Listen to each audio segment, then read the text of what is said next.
3 military canines arrived at Harlow Creek Medical Center before the sun came up, and none of them would cross the threshold, not one. 2 Army handlers yanked their leashes. A Navy officer barked commands. Nothing worked. Then a third vehicle screamed into the ambulance bay, and the shepherd inside launched himself against the metal partition like something in that building had triggered every instinct in his body.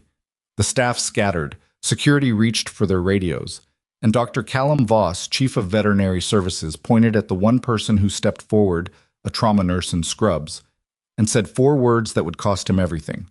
Get her out, now. Before we go any further, if you're new here, hit that subscribe button right now, because the stories on this channel will keep you up at night in the best way possible. Like this video and drop your city or country in the comments below. I want to see exactly how far this story travels. Now, let's go back to that ambulance bay, because what happened next, nobody saw coming. The call came in at 4:53 in the morning. Nora Callahan was already on her 3rd cup of coffee, charting vitals on the East Ward, when the radio crackle from the nurses' station cut through the low hum of the overnight shift. Something about military vehicles, something about canine transport. She didn't think much of it. Harlow Creek Medical Center had a shared use agreement with the nearby Fort Belen installation. Military personnel rotated through the emergency wing a few times a month, and the hospital's attached veterinary unit occasionally handled working dog assessments when the base clinic was overloaded. Nora was 34 years old, built lean from years of working doubles, with dark circles she'd stopped apologizing for, and a reputation among the overnight staff as someone who noticed things other people didn't. She wasn't flashy about it. She didn't volunteer opinions in department meetings or argue with physicians in the hallway. She did her work, she kept her head down, and she watched. It was the watching that got her into trouble. She finished the chart, slipped it into the rack, and started down the main corridor toward the supply closet on the west end when she heard the noise from the emergency bay.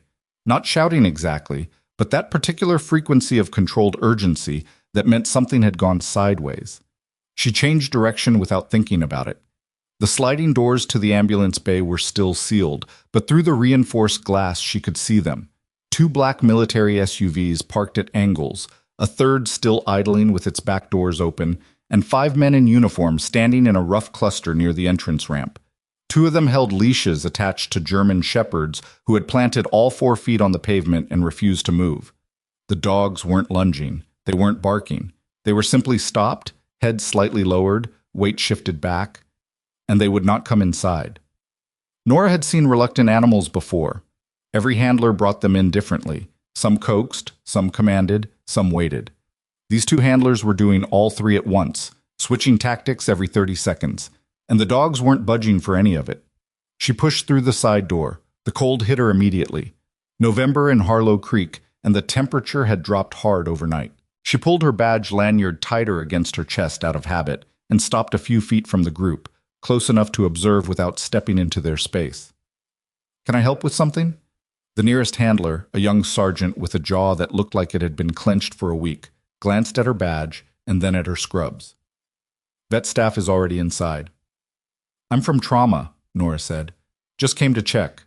He turned back to his dog. The animal was a large male shepherd, maybe 6 or 7 years old, with a working harness still buckled across his chest.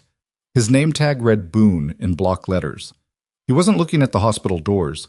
He was looking at the handler standing just behind the sergeant, a man in a different uniform, slightly older, standing apart from the group with his hands at his sides and his face blank in a way that wasn't calm. It was the blankness of something held down hard. Nora watched the dog watch that man for about 15 seconds. Then she walked toward the 3rd vehicle. The back doors were still open. The shepherd inside was a black and tan male, heavier than Boone, with a scar along his left shoulder that had healed into a ridge of pale fur. He was pressed against the far partition of the crate, not thrashing, not barking, but his breathing was fast and shallow, and his eyes were tracking every person in the bay with the kind of intensity that had nothing to do with aggression. He was scanning for something specific. "Who does he belong to?" Nora asked. A Marine corporal standing beside the vehicle crossed his arms. "Ma'am, I'm going to need you to step back." "I'm not going to touch him," Nora said. "I'm asking who his handler is." Nobody answered right away. The corporal looked at the sergeant, who looked at the older man standing with his hands at his sides. "Sergeant First Class Devin Marsh," someone finally said.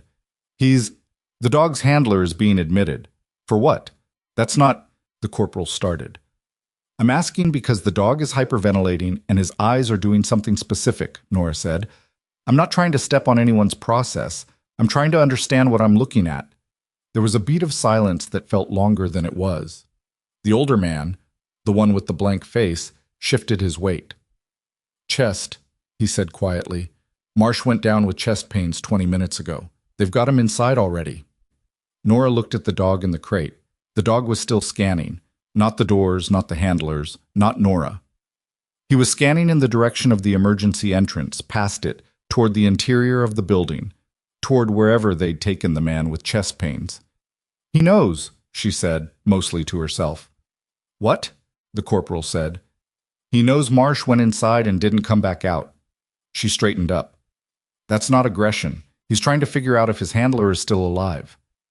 Nobody said anything.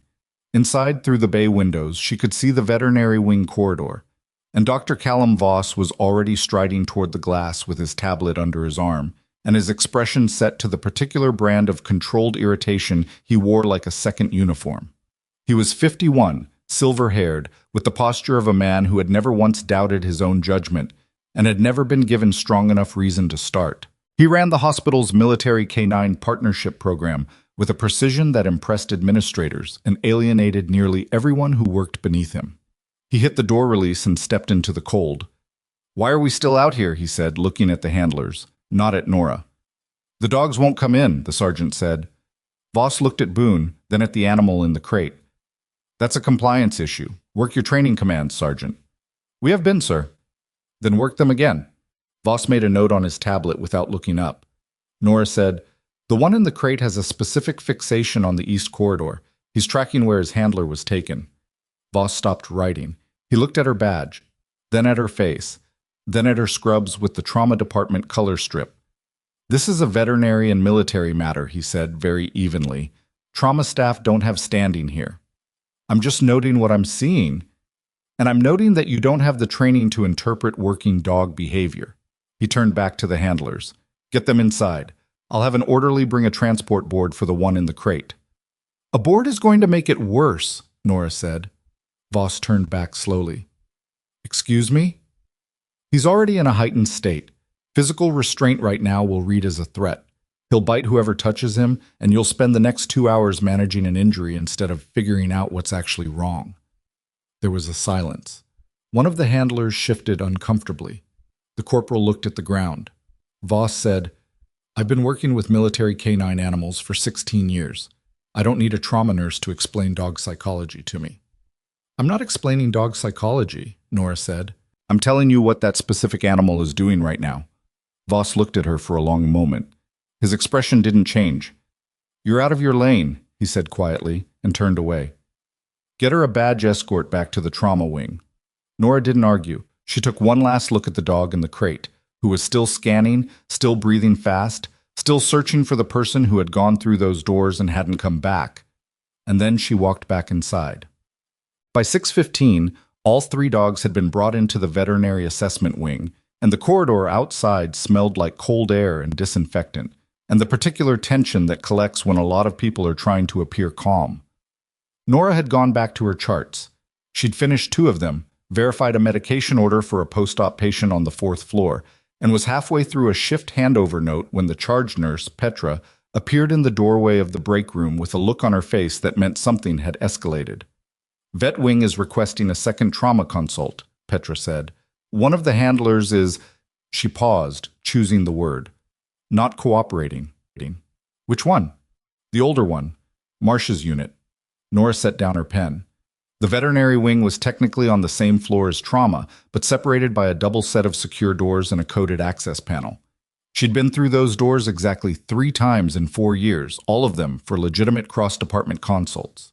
She badged through without hesitation. The corridor inside was low-lit and quiet, lined with individual assessment bays. The dogs were kenneled separately, and she could hear one of them pacing.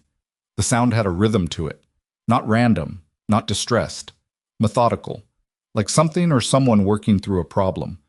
She found the situation in Bay 3. The older man, the one who told her about Marsh in the bay, was sitting in a chair just inside the room, still in his uniform, with his hands flat on his knees. A hospital intake nurse was trying to take his blood pressure, and he was letting her, but his breathing was wrong. Too controlled. The kind of breathing that took real effort to maintain. The dog named Boone was in a kennel against the opposite wall, and he had stopped pacing the moment Nora walked in. She noticed that. A younger physician, Dr. Hartwell, was standing beside the intake nurse looking at his tablet with the practiced neutrality of someone who hadn't yet figured out how to read the room. "Sergeant," he checked the name. "Sergeant Grady Fenn, we're just going to run a baseline. Blood pressure, heart rate, we'll do a quick screen." "I'm fine," Fenn said. "You drove in with a colleague who collapsed," Hartwell said. "It's protocol." "I know what protocol is." Nora stepped into the bay. Hartwell glanced at her. "Trauma?" "Checking in," she said, which was vague enough to be true. She didn't look at Fenn directly. She looked at Boone. The dog had gone very still. Not in the way animals went still when they were suppressing a threat response. That was a different kind of stillness, muscular and coiled. This was the stillness of attention. I was watching Fenn with the same focused intensity he'd had in the parking bay, and his body was angled slightly toward the man's left side. Nora moved slowly around the perimeter of the room without making it look deliberate, stopping near the window. From there she could see Fenn's profile. He was sweating. Not much, but in the cold, recycled air of the hospital, even a little was notable. His jaw was working, the way jaws worked when someone was keeping something in. And his left hand, the one pressed flat against his left knee, had the knuckles slightly whitened. "When did you last sleep through the night?" she asked. Fenn looked at her. "What?" "Full night. Uninterrupted."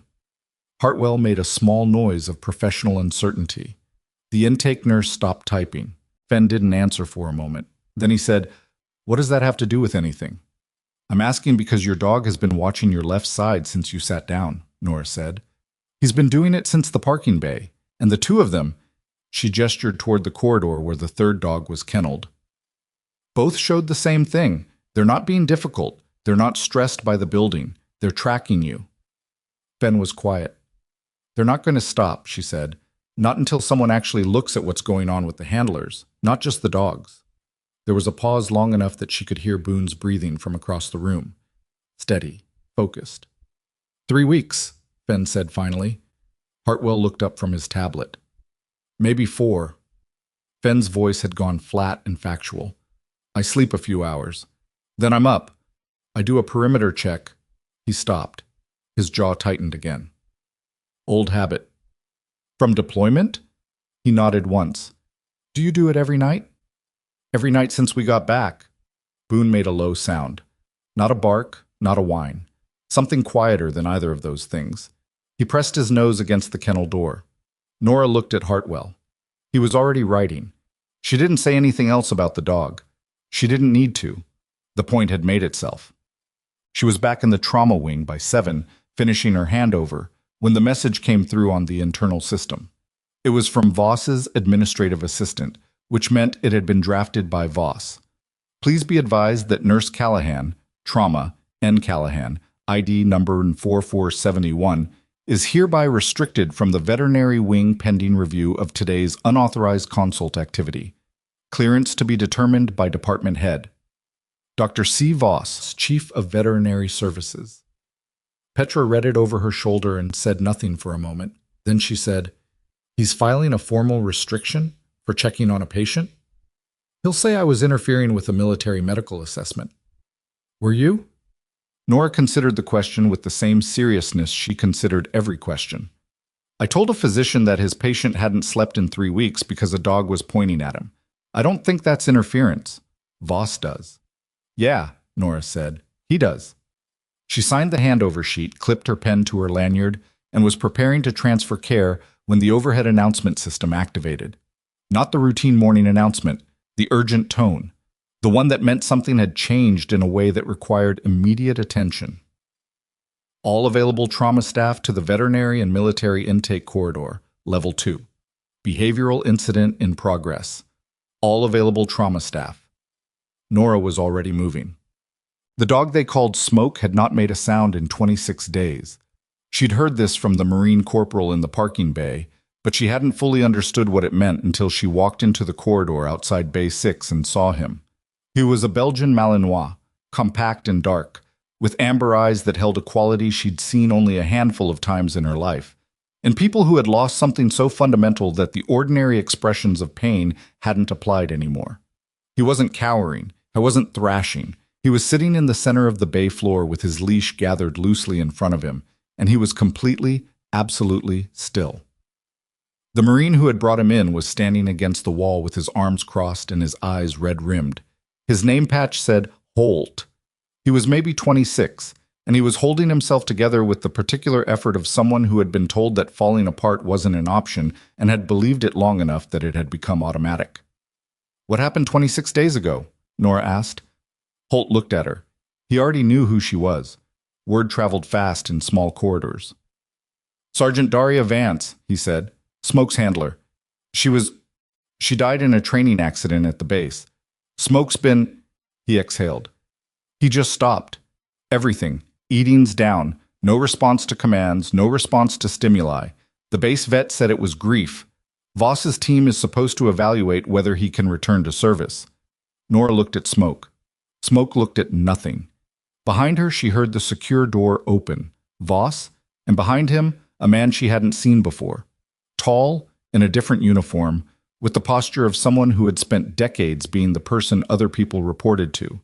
His name tape read Carver, the rank insignia above. It was significant enough that two of the handlers in the corridor straightened immediately without being asked.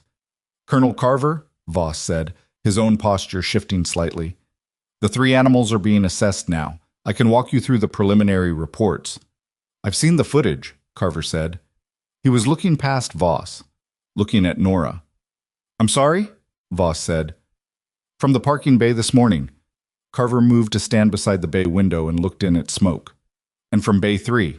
He turned. "You're Callahan." Nora said, "Yes." "Walk me through what you saw." Voss said, "Colonel, with respect, this nurse is under a department restriction." "I heard you," Carver said, without looking at him. "Walk me through it," he said again to Nora. She did. She kept it factual, kept it brief. The scanning behavior in the parking bay. Boone's fixation on Fenn's left side. The 3 dogs, 3 handlers, 3 separate presentations that looked different on the surface but carried the same underlying pattern. Animals tracking the specific distress signals of specific people who had not been identified as patients. Carver listened without interrupting. When she finished, he said, "You were Army." It wasn't a question. The corridor went quiet. Nora held his gaze. "That's a different conversation." "It's the same conversation," Carver said, "because what you just described is not basic animal behavior observation. That's trained pattern recognition, and I want to know where it comes from." Voss looked at her with an expression she couldn't quite read, part surprise, part something harder than surprise. Nora said quietly, "I completed a combat medical tour with the 75th before I transitioned out. I worked alongside K9 teams in 2 forward operating bases. I've seen this before." She paused. "That's why I kept my mouth shut about it until I couldn't." The corridor was very still. Then Smoke, who had not made a sound in 26 days, turned his head. He turned it toward the glass. He turned it toward Nora. And something moved behind his amber eyes. Not a return to the dog he'd been before. Nothing that clean or simple. Just the faint, complicated signal of an animal who had found, in a corridor that smelled like antiseptic and cold air, something that reminded him he was not entirely alone. Voss started to say something. Colonel Carver put up one hand without looking at him. "Dr. Voss," he said very calmly, "I need you to pull every behavioral assessment your department filed on these 3 animals in the last 6 months. Every one. Tonight." Voss's face changed. "And I need every handler interview conducted in this facility in the same period." Carver's voice hadn't risen. It didn't need to. "Because I've been looking at the data on K9 behavioral decline at this installation for the last 8 weeks, and the numbers don't line up with the field reports. They don't line up at all." The silence was a different kind of silence now. Nora looked at Smoke. Smoke was still watching her through the glass. She didn't go in. She didn't reach for the door handle or make any movement toward him. She just stood there, close enough that he could track her through the window, and let him make whatever decision he was going to make about what she was and whether she was safe. After a moment, he lowered his chin to the floor. Not a collapse, not defeat. Something smaller and more complicated than either of those things. The infinitesimal physical act of an animal choosing, for the first time in almost a month, to rest. Carver saw it. She knew he saw it because she heard the quiet sound of him exhaling. "I want a full briefing," he said, and the words were aimed at Voss, "on every decision made in this wing since August. Every one." Voss said, "Colonel, I assure you—" "Tonight," Carver said, and walked toward the corridor exit. He stopped beside Nora before he left. He didn't say anything immediately. He looked through the glass at Smoke, who was still resting his chin on the floor with his amber eyes open, watching the space she occupied. "You knew about the 75th being assigned here," she said. "It wasn't a question either." "I did," Carver said. "That's why you pulled the footage." He nodded once, then he said, "The restriction Voss put on your badge, I'm overriding it." He said it the same way he said everything else. Flat, factual, no drama attached. Effective now. He left.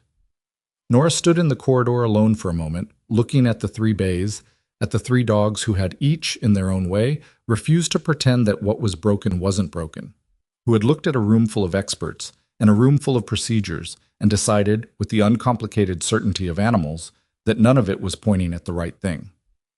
She thought about the parking bay that morning, about Voss's 4 words. "Get her out. Now." She thought about how he'd said it like it was simple, like she was a variable that could be removed and the equation would still balance. Behind the glass, Smoke breathed in, then out. Outside, down the corridor, Nora could hear the sound of Voss's voice, clipped, professional, already recalibrating, and the sound of someone asking him a question he hadn't expected to be asked, about reports from August, about numbers that didn't match, about decisions that had been made quietly, over months, by a man who'd been certain no one was watching closely enough to notice. He'd been wrong about that. He'd been wrong about a lot of things. And Nora suspected that before this week was over, Dr. Callum Voss was going to discover exactly how many. She didn't linger in the corridor. Lingering invited attention, and attention right now meant fielding questions she wasn't ready to answer. About the Army, about the 75th, about 8 years of her life she'd spent a long time putting into a box she didn't open in professional settings. She walked back toward the trauma wing at a pace that looked purposeful without looking rushed, and she spent the walk thinking about Smoke's chin dropping to the floor, that small, precise movement, and what it had cost him to do it. Petra was at the nurse's station when Nora came back through. "Voss's restriction got pulled," Petra said, not looking up from the screen. "I know." "Colonel Carver override?" "Yes." Petra set down her stylus. "Nora, what is happening over there?" Nora picked up the chart she'd abandoned earlier and flipped to the right page. "An investigation," she said, "or the beginning of one." "Into Voss?" "Into the reports his department filed, which is different, technically." "Is it?" Nora looked at her. "Not really," she admitted, and went back to the chart. The morning moved the way hospital mornings moved when something significant was happening in one wing, and everyone in every other wing could feel it without knowing the specifics. A low-grade vibration of institutional anxiety, the kind that made charge nurses snap at orderlies and physicians check their documentation twice. By 9 o'clock, 3 different staff members had found reasons to walk past the veterinary corridor without going into it, and the hospital administrator's assistant had made 2 trips between the executive offices and the vet wing carrying folders that looked deliberately unremarkable. Nora noticed all of it. She noticed because noticing was the thing she did, the thing she'd always done. And the reason she'd survived 8 years in environments where the difference between catching something early and catching it too late was measured in seconds and in lives. She'd spent 4 years in civilian medicine deliberately not thinking about that calculation, deliberately keeping her head down, her focus narrow, her world small enough to manage without the particular weight that came from knowing what she knew. She'd been managing it fine until 6 military handlers walked through the emergency bay with dogs that looked at a room full of credentials and pointed somewhere else entirely. At 10:15, she got a message from Colonel Carver's aide. It was brief. He needed her in the conference room adjacent to the veterinary wing at 11. Not a request. She was there at 5 to 11. The conference room held a long table, 8 chairs, and 4 people when Nora arrived. Colonel Carver, a woman in civilian clothes who'd been introduced to no one and introduced herself to no one, a young Army JAG officer with a laptop open in front of him, and Dr. Miriam Oates, the hospital's chief medical officer, who looked like she'd been awake since before Nora had and was significantly less pleased about it. Voss was not in the room. That was the first thing Nora registered. The second thing she registered was the stack of folders in the center of the table, printed documents, not digital, which meant someone had pulled physical records specifically, which meant this had a formality to it that went beyond an administrative review. Carver gestured to a chair without preamble. "Sit." She sat. "I'm going to ask you some questions," he said, "and I need you to answer them exactly as you observed, not as you interpreted. If you're interpreting, tell me you're interpreting. If you're uncertain, say so." "Understood," Nora said. "When you observed Sergeant Fenn in Bay 3 this morning, Boone's fixation on his left side. Walk me through it again."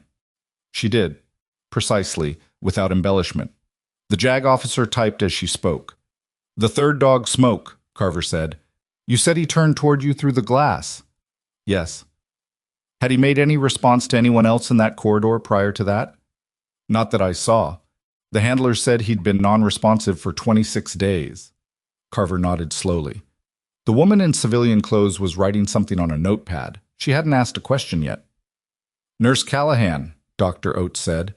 Her voice had the careful neutrality of someone choosing every word. "I want to understand your basis for the interpretations you made this morning. Not the observations, the interpretations."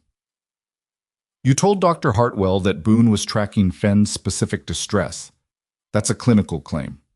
"It's an observational one," Nora said. "Based on what training?" Nora looked at Carver. He gave her nothing. No signal, no direction. He was waiting to see what she'd do with it. "I worked alongside 2 military K-9 teams during my medical deployment with the 75th, she said. 18 months combined. The handlers I worked with taught me to read the behavioral signals because, in a forward operating environment, the dogs were often the first indication of a handler's medical deterioration. They'd track it before the handler reported it, before anyone else noticed it." She paused. "I've never claimed to be a veterinarian or an animal behaviorist, but I know what a working dog looks like when it's doing its job. And none of those 3 animals this morning were failing. They were working. Nobody in that wing was looking at what they were actually doing." The woman in civilian clothes looked up from her notepad. "Why not?" It was the first question she'd asked. Her voice was mild in a way that was probably deliberate. "Because Dr. Voss's assessment protocol is designed around the dogs," Nora said. "Behavioral assessment, physical health, readiness for return to service. The handlers are evaluated separately, by a different process, in a different department. Nobody is looking at the system." She stopped. "I'm interpreting now." Carver made a small sound that might have been acknowledgement. "Continue."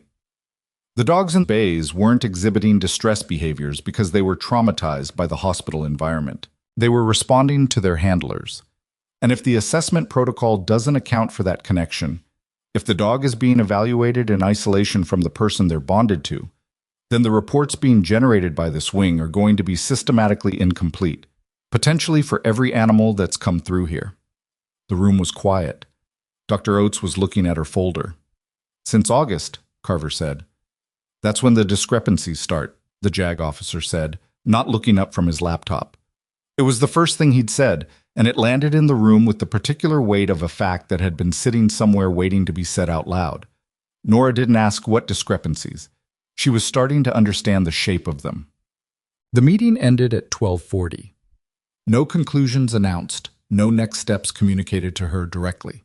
Carver thanked her for her time in the way that military people thanked civilians for things. Efficient, genuine, and completely without the social softening that the word usually carried. The woman in civilian clothes left without speaking to anyone. The JAG officer closed his laptop. Nora walked back to the trauma wing and ate lunch at her desk. She was 3 bites into a sandwich she didn't taste when her phone buzzed. It was a text from a number she didn't have saved, but the area code was Fort Belen. "This is Corporal Holt. Can we talk?" "Not on hospital comms." She stared at it for a moment. Then she typed, "Cafeteria, 15 minutes. Oh. Holt was already there when she arrived, sitting at a corner table with a coffee he wasn't drinking, in civilian clothes that fit badly enough to be recently purchased. He was 26, she'd guessed earlier, and up close she revised it to maybe 24. Young in the way that some people stayed young in their faces long after they'd stopped being young in their eyes. His eyes were tired in the specific way of someone who'd been running on something other than sleep for long enough that they'd stopped noticing the deficit. He stood when she approached. "Sit down," she said, and sat across from him. He sat. He wrapped both hands around the coffee cup. "You're the one who got Sergeant Fenn to talk," he said. He talked to his physician. "He talked to you first. Everyone saw it." Holt shook his head slightly. "Fenn doesn't talk.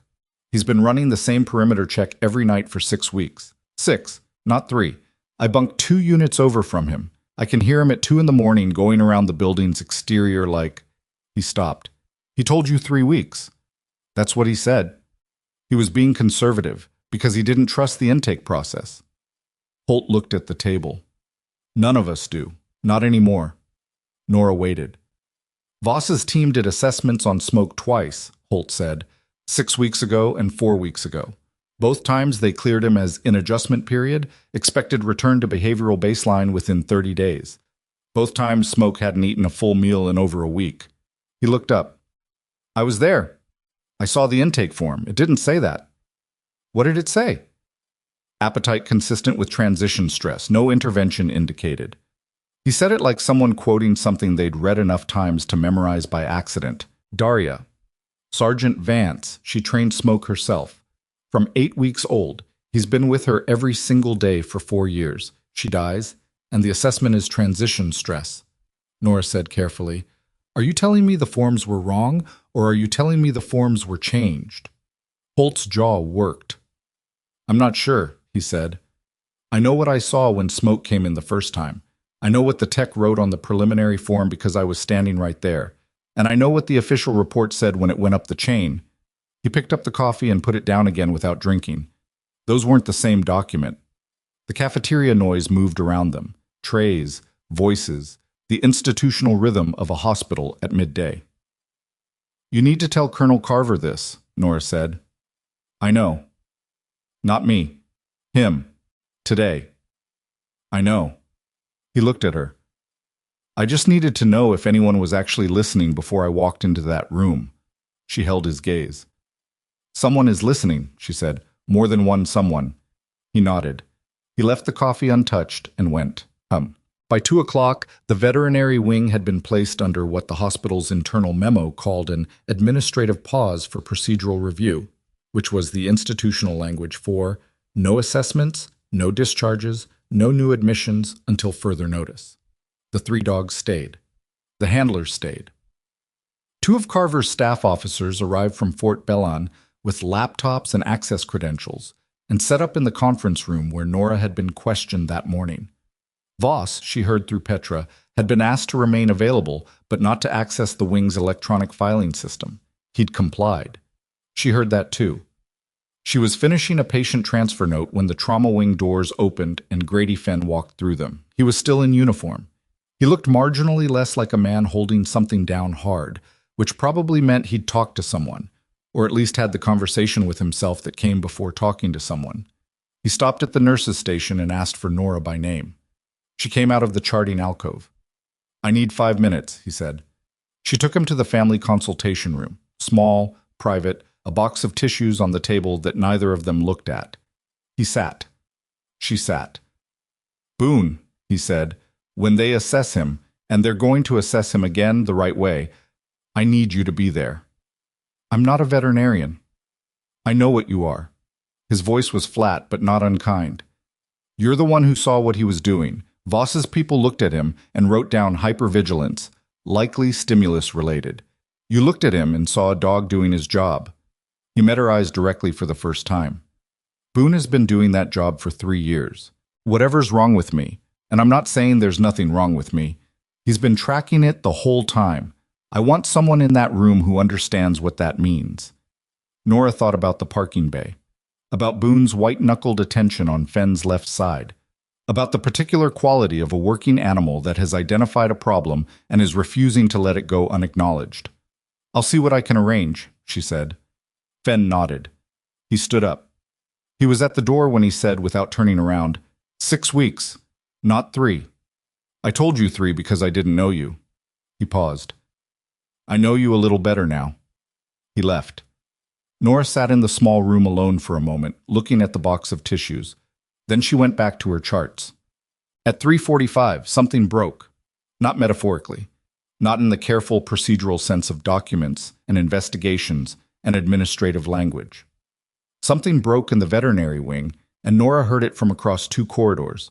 A sharp crash, the specific acoustic signature of a kennel door hitting a wall at force, and then a sound she recognized and couldn't immediately name until it resolved into a voice. Voss's voice. She was moving before she'd decided to move. The secure doors to the veterinary wing were propped open. Someone had left a supply cart in the gap, and she went through them and down the corridor to the far end where Bay 6 was, and where the situation had arranged itself into a scene that took her about 2 seconds to parse. Voss was inside the bay. He was not supposed to be inside the bay. He was not supposed to be accessing the wing at all, and the fact that he was in Bay 6 specifically, Smoke's Bay, meant he had either ignored the restriction or found a reason to believe it didn't apply to him, and from the look on his face it was the second one. He had the expression of a man who had decided that the best defense was to demonstrate that there was nothing wrong by behaving as though there was nothing wrong, and he had walked into that dog's space to prove a point to an audience of nobody, or possibly to the security camera in the corner of the room. Smoke was backed against the far wall. He wasn't cowering. His body language was something more complicated. A compressed readiness, the kind that didn't look like much until it did. His amber eyes were fixed on Voss with an intensity that had nothing of the grief stillness about it anymore. Corporal Holt was in the doorway, both hands up, saying something in a low voice that wasn't reaching anyone. Voss said, "This is my wing. I have every right to—" "You were asked to stay out of the system," Nora said from the corridor. She didn't step into the bay. "That includes the physical space." Voss turned. He looked at her with something that had moved past irritation into a territory she couldn't quite map. It wasn't anger exactly. It was the look of a man who had spent 16 years being right about things, and was only now beginning to feel the specific vertigo of that certainty starting to shift. "This is not your department," he said. "It has never been your department. You do not have standing here, authority here, or expertise here, and the fact that Colonel Carver chose to make you part of his process does not change that." "Okay," Nora said. He blinked. "Okay," she said again. "I don't have standing here. But Smoke is telling you something right now, and you should probably pay attention to what it is." Voss turned back to the dog. Smoke hadn't moved. He was still pressed against the far wall, still watching Voss with that amber attention. But something had shifted in the last 30 seconds. A micro change in posture, weight redistributing forward onto the front pads, head dropping just slightly. It was the posture that preceded something decisive. "Dr. Voss," Nora said, and this time she kept her voice very calm, very even, the tone she used in trauma bays when the situation required someone to not escalate anything. "Please step back from the animal." Holt said, "Sir, please." Voss looked at Smoke. Something crossed his face, not exactly recognition, but the near relative of it, the thing that came just before recognition when a person wasn't quite ready to admit what they were seeing. He stepped back. 1 step. Then 2. He moved out of the bay without looking at Nora, brushed past Holt in the doorway, and walked down the corridor in the direction of his office with the controlled speed of a man who understood that he'd made a mistake and needed distance to decide what to do about it. Holt exhaled. Smoke did not relax. He stayed pressed against the far wall, watching the empty doorway where Voss had been, and his breathing was fast and audible. Nora stood in the corridor and watched the dog watch the space. "Has he eaten today?" she asked Holt. "Half a bowl this morning, first time in 2 days." "That's something." "Yeah." Holt looked at her. "Is it enough?" She thought about the question seriously, the way it deserved to be thought about. "I don't know yet," she said. She left the corridor and went directly to the conference room and knocked. One of Carver's staff officers opened the door. She said, "Voss just entered Bay 6. On camera. I need whoever is watching that footage to flag the timestamp." The staff officer's expression didn't change, but she stepped back immediately to let Nora in. "What?" "At 5:30, Carver called her. Not a message through an aide, her direct line. The preliminary findings from the JAG review, he said without greeting. 12 reports, August through October. The preliminary intake forms don't match the filed assessments. Holt told me he saw it with Smoke's first intake. He did, and he's not the only one. Carver paused. There are handler interview records that were marked as completed when no interview was conducted. There are behavioral assessments with clinical language that doesn't match the direct observation notes from the technicians who were in the room. Another pause, longer. There's a pattern. Nora sat down on the edge of the desk in the small office Petra had lent her for the afternoon. Outside the window, the parking lot was going orange in the late afternoon light. What kind of pattern? She asked. Dogs flagged for significant psychological intervention were reclassified as adjustment period, monitor, and reassess. Handlers who reported acute stress symptoms were logged as situational distress, no clinical follow-up required.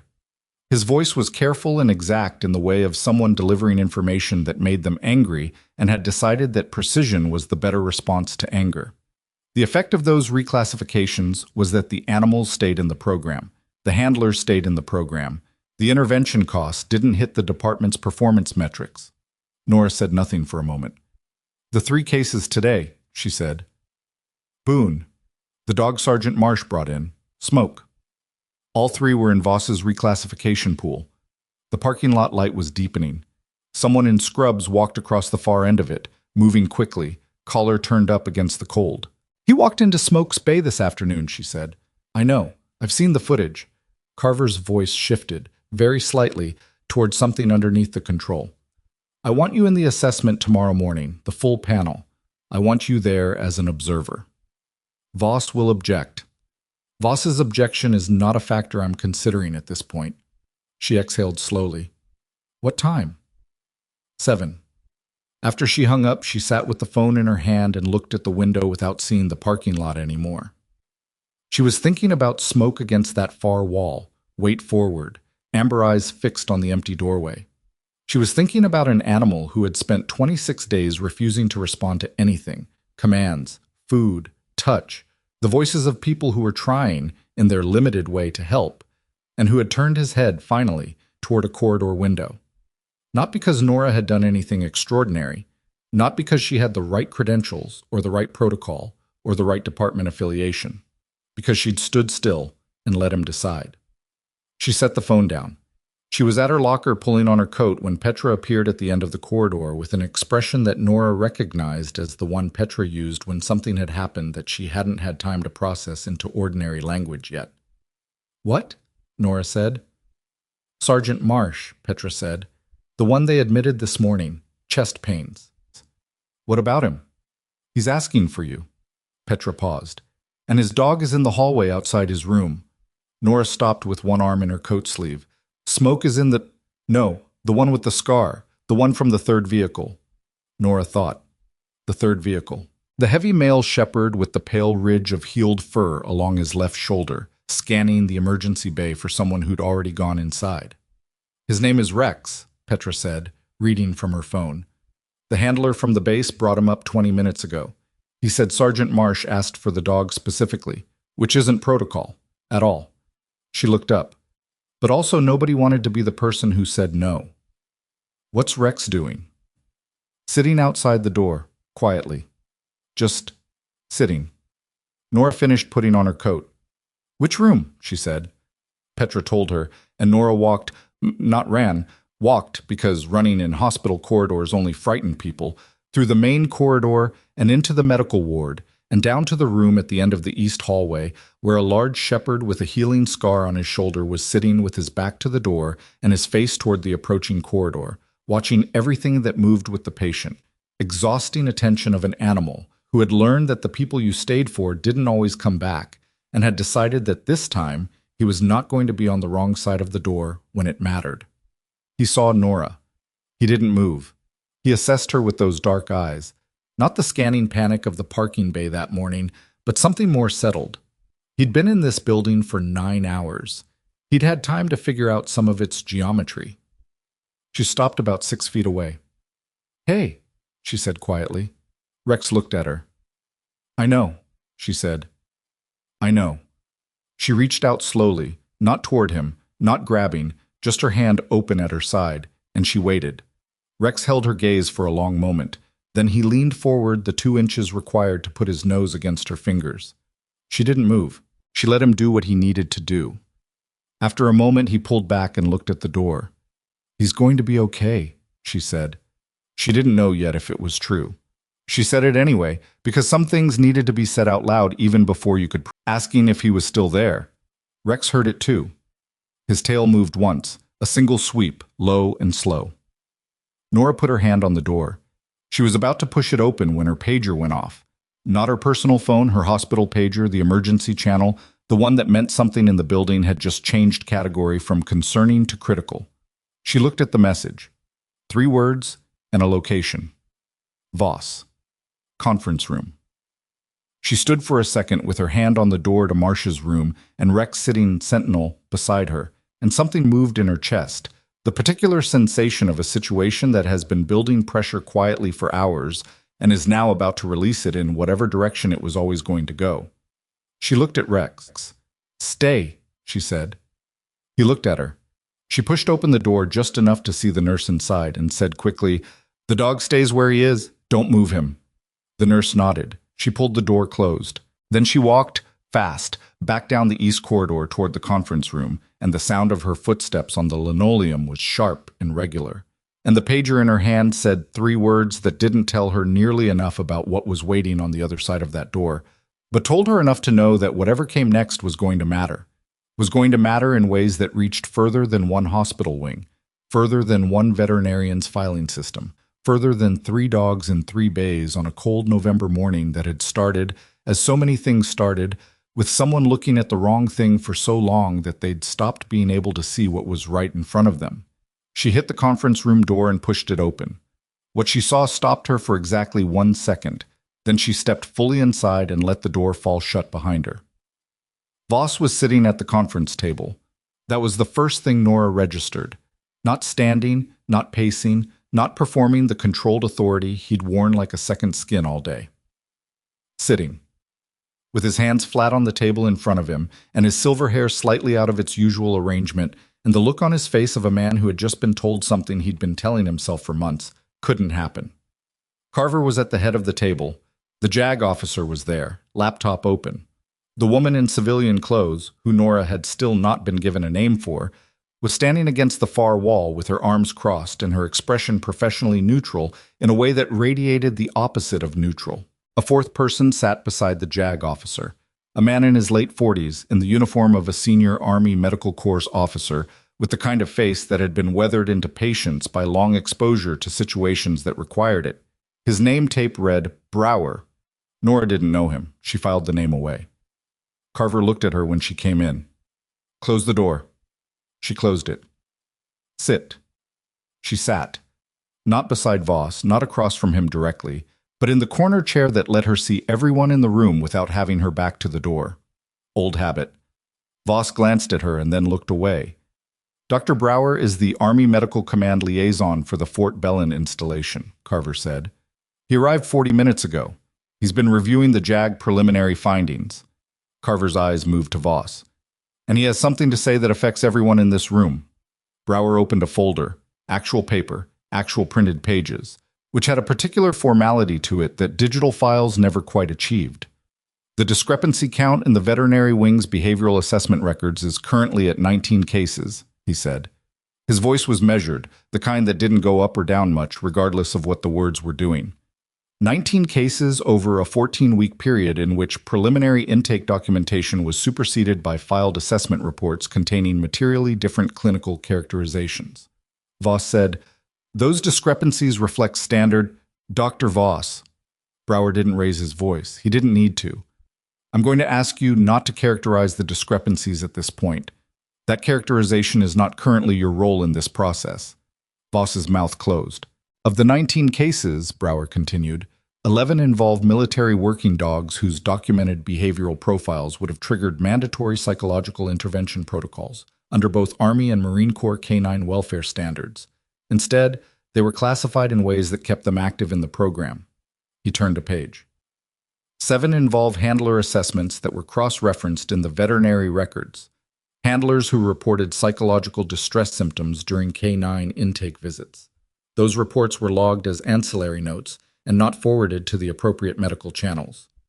Nora thought about Fenn, about 6 weeks of perimeter checks at 2 in the morning. The 3 cases today, Brower said, Sergeant Marsh's dog Rex, Sergeant Fenn's dog Boone, and the animal designated Smoke, all 3 fall within the pattern. All 3 should have triggered mandatory intervention. None of them did. The room was very quiet. Carver looked at Voss. Not with anger. Nora had watched Carver all day and she was beginning to understand that anger was not a mode he operated in, at least not visibly. He looked at Voss the way someone looked at an architectural flaw they'd finally located after a long search, with the specific satisfaction of confirmed diagnosis and the specific grimness of knowing what the repair would cost. Callum, Carver said. It was the first time she'd heard him use Voss's first name. It landed differently than the formal address had. I'm going to ask you a direct question, and I need a direct answer. Not an explanation, not a context, a direct answer. Were you aware that the preliminary intake forms were being changed before they were filed? Voss looked at his hands.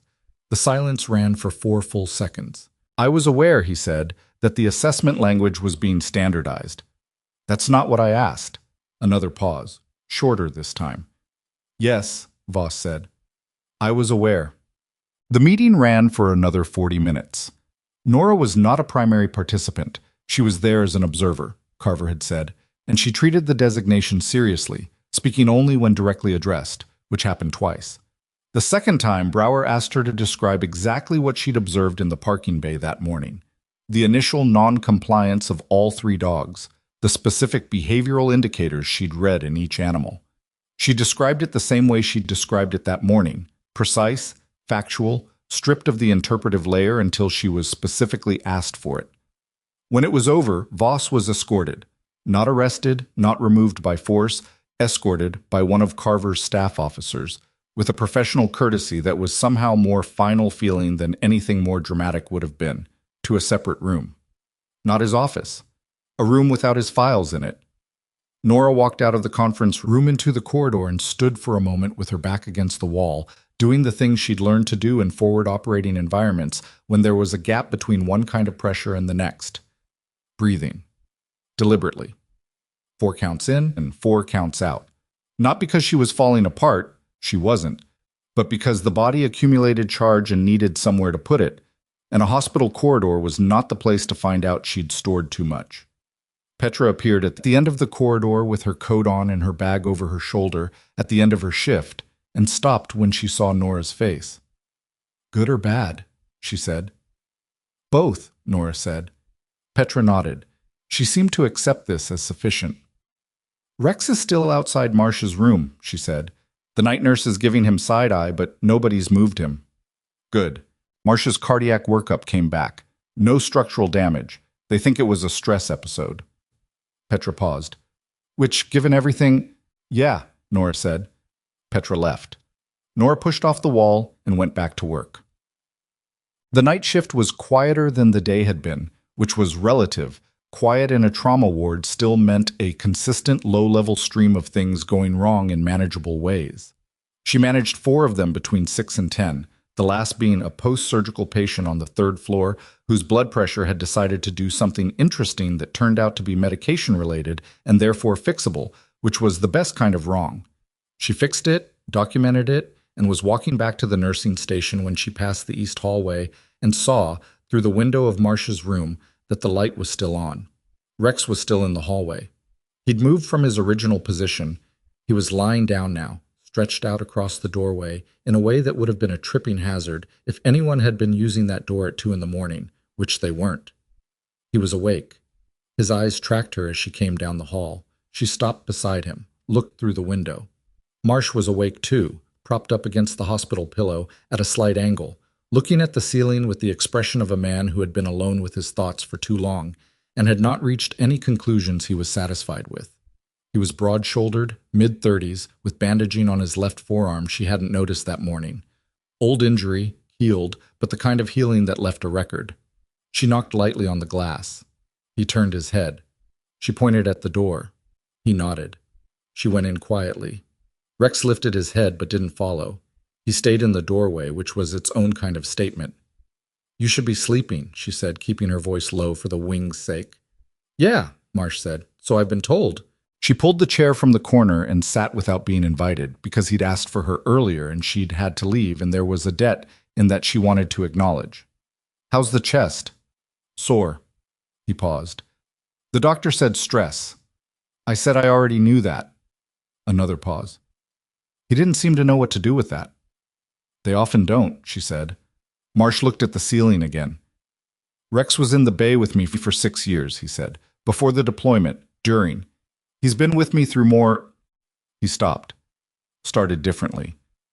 "When I went down this morning, the last thing I thought about was whether he'd seen me fall." His jaw shifted. "That's stupid." "It's not," Nora said. "It's not practical." "No," she agreed. "It's not practical, and it's not stupid." He looked at her directly for the first time. "He's been acting like something's wrong with me. For months. The guys in the unit, they think it's funny. Dog's confused, they say. He's being neurotic." His voice had a quality she recognized, the flat, careful tone of someone repeating something they've heard enough to have memorized but have never agreed with. Voss's team cleared him twice, said he was fine, said the behavior was stress from the deployment environment. "It wasn't," Nora said. "No," Marsh said. "It wasn't." He looked at Rex in the doorway. "He was doing exactly what he was trained to do. He's been doing it the whole time, and I kept telling myself he was just being a dog." He exhaled. "I kept trying to convince both of us." Nora didn't say anything for a moment. Outside the window, the parking lot was empty and dark, lit by the flat white of safety lamps. "You had a stress cardiac event at 37, she said. "That's the end of the conversation about whether something needed attention." He nodded slowly. "Yeah." Rex knew. "Yeah." He looked at the dog. "I know he did." She stayed for another 10 minutes, not talking much, just present, which was sometimes the thing that mattered. When she left, she paused in the doorway and looked down at Rex, who had returned to his stretched-out position across the threshold. "Good boy," she said quietly. She didn't touch him. She just said it, because it was true, and true things deserve to be said. Rex put his head back down on his paws. At 6 in the morning, Nora handed off to the day shift, went home, slept 4 hours, showered, and was back at the hospital by 11. She didn't need to be. Her shift didn't start until 3. She came back because Carver had told her 7 o'clock and then pushed the assessment panel to 11, and she wasn't going to miss it. The conference room had been reorganized overnight. The long table had been moved to create space for a connected area at the far end, a low partition set up with cameras and recording equipment, the kind used for formal evidentiary panels in military administrative proceedings. Brower was there. The JAG officer was there. 2 new faces she didn't have names for, in civilian clothes, who looked like they'd traveled to get here. And Carver, in a fresh uniform, which, given that he'd been in this building until at least 11 the previous night, meant he'd either gone home and come back or hadn't gone home at all. She was the only person in the room without a title attached to her role in the process. She sat where Carver gestured and didn't ask about it. The assessment started at 11:14. What it was, formally, was a structured interview process for each of the 3 handlers: Fenn, Marsh via video from his room upstairs, and Corporal Holt representing the case around Smoke and Daria Vance's death. Each interview was recorded. Each was conducted by Brower with interjections from the JAG officer. Nora was there to provide, when asked, observational context from her interactions with the dogs the previous day. She was asked 4 times over the course of 2.5 hours. Each time she answered in the same way, precise, grounded in specific behavior, explicit about the line between what she'd seen and what she'd inferred. The interviews themselves were painful in the particular way of things that should have happened 6 weeks ago and hadn't. Fenn talked about the perimeter checks, all 6 weeks of them, not the 3 he'd told the intake nurse, with the matter-of-fact delivery of someone who had been performing the behavior so long it had begun to feel like normal. He talked about not being able to eat a full meal without his jaw clenching. He talked about Boone sleeping pressed against his legs every night, as if the dog understood something about distance that Fenn hadn't been ready to acknowledge. Holt talked about Daria Vance with the careful control of someone who had decided that grief was a private thing and was being asked to make it professional. He described Smoke's deterioration week by week, not dramatically. In the clinical language of someone who'd been watching an animal he cared about fail, and had been told repeatedly by people with credentials that the failure was normal and expected and would resolve on its own. His voice stayed level, his hands didn't. Marsh's feed from upstairs was slightly pixelated and occasionally lagged, which gave his interview a fractured quality that probably wasn't intentional but was entirely appropriate. He talked about the deployment. He talked about the incident that had produced the bandaging on his forearm. He talked about the 6 months since returning during which Rex had been incrementally, persistently flagging a deterioration that Marsh had been performing wellness through because that was what you did, that was what the system expected. And Voss's assessments had given him the cover of documentation that said everything was fine. When Marsh's feed cut off, the room was quiet for a moment, in the way rooms were quiet after something real had been said in them. Brower made a note. Then he looked up and said, "I want to talk about the assessment protocol." This was the part Nora had been waiting for, though she hadn't known it in those terms. What Brower laid out over the next 20 minutes, in the measured, organized language of a man who had clearly spent the overnight hours building his case with the deliberate care of someone who understood that how a thing was presented determined how seriously it was taken, was the structural failure that had made all of it possible. The protocol for assessing military canine animals brought to Harlow Creek's veterinary wing had been established 3 years ago when the partnership with Fort Belen began. It had been written primarily by Voss, reviewed by a committee that had no direct military canine experience, and approved by a hospital administration that cared primarily about the revenue the partnership represented and the positive press that came from supporting military animals. The protocol separated the dog assessment from the handler assessment entirely. They happened in different departments, under different medical teams, with different chains of reporting. The dog's behavior was evaluated in terms of the dog. The handler's psychological state was evaluated only if the handler proactively reported it to the base medical team, which required the handler to have both the self-awareness to identify a problem and the willingness to report it through a process that most of them had learned to distrust. The gap between those two processes was where everything had fallen. A dog that was behaving as Boone had behaved, tracking a specific person's physical and psychological distress signals with the precision of years of training, looked, in an isolated behavioral assessment, like an animal with hypervigilance and anxiety, not like a functioning working dog doing exactly what it had been trained to do. The distinction required context that the protocol didn't ask for, and Voss's team hadn't looked for. Whether Voss had understood this and chosen not to address it, or whether he had understood it and chosen to exploit it, that question was not one Brower answered in the room. It was implied by the word pattern, which he used 4 more times in the remaining 10 minutes of his presentation, each time with slightly more weight. Nora listened and took no notes. She was thinking about the parking bay at 4:53 in the morning. 3 dogs, 3 handlers, 3 separate refusals to comply with a system that was looking at the wrong thing.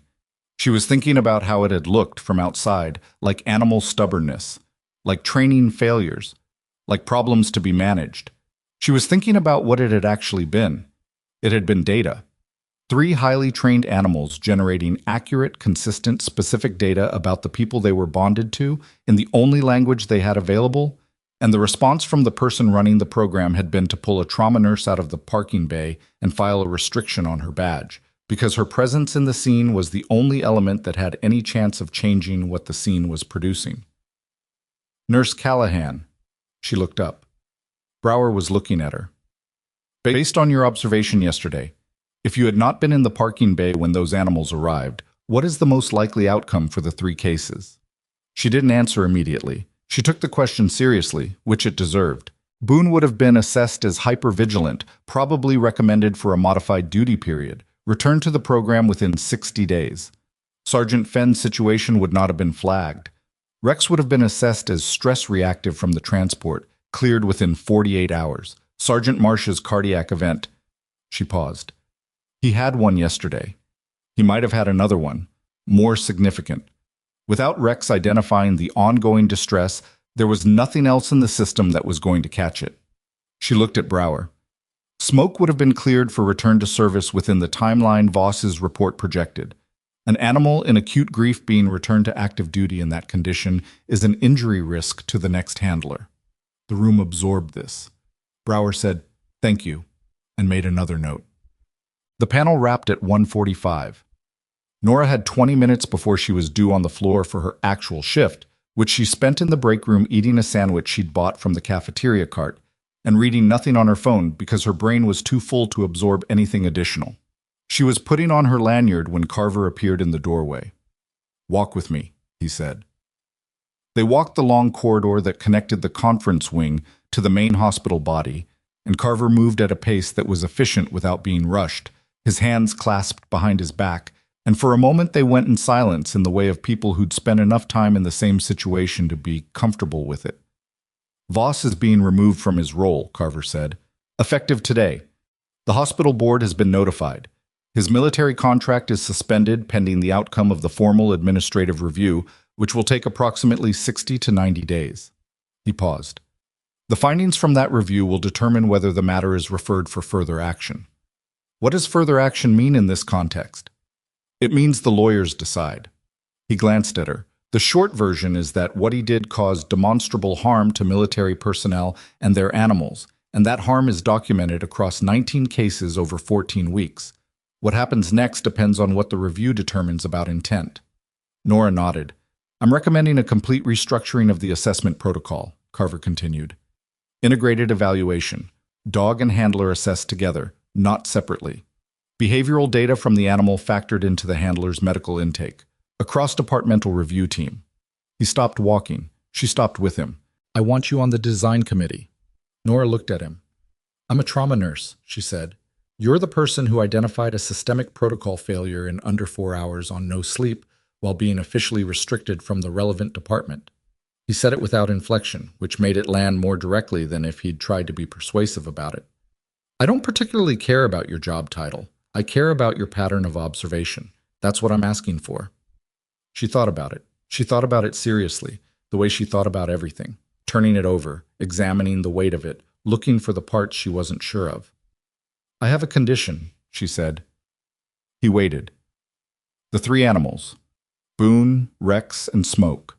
"Before any of this, the protocol, the committee, any of it, I want to know that they're getting the right care. Not the care the old protocol would have given them. The right care. With someone who understands what they've been carrying." Carver held her gaze. "That's already in motion," he said. "I called the Army Veterinary Corps this morning. A specialist is flying in tomorrow." "Good," she said. They started walking again. "There's one other thing," Carver said, and something in the shift of his voice made her attention sharpen. "The JAG review turned up something that isn't in the 19 cases." She waited. "There's a 20th file," he said. "Partial. Created 6 weeks ago and never completed. The handler intake portion was filled out. Psychological distress indicators. Sleep disruption, hypervigilance, the full symptom profile. But the dog assessment portion is blank. The file was opened and then closed without a clinical resolution." He paused. "The handler name on the file is Vance. Daria Vance." Nora stopped walking. The corridor continued on in both directions, indifferent. "Vance," she said. "Smoke's handler." "Yes." Carver's voice was careful now, precise in the way of someone handling something that had weight and knew it. "Sergeant Vance came to this facility 6 weeks before her death. She came as a handler during a standard K9 wellness check.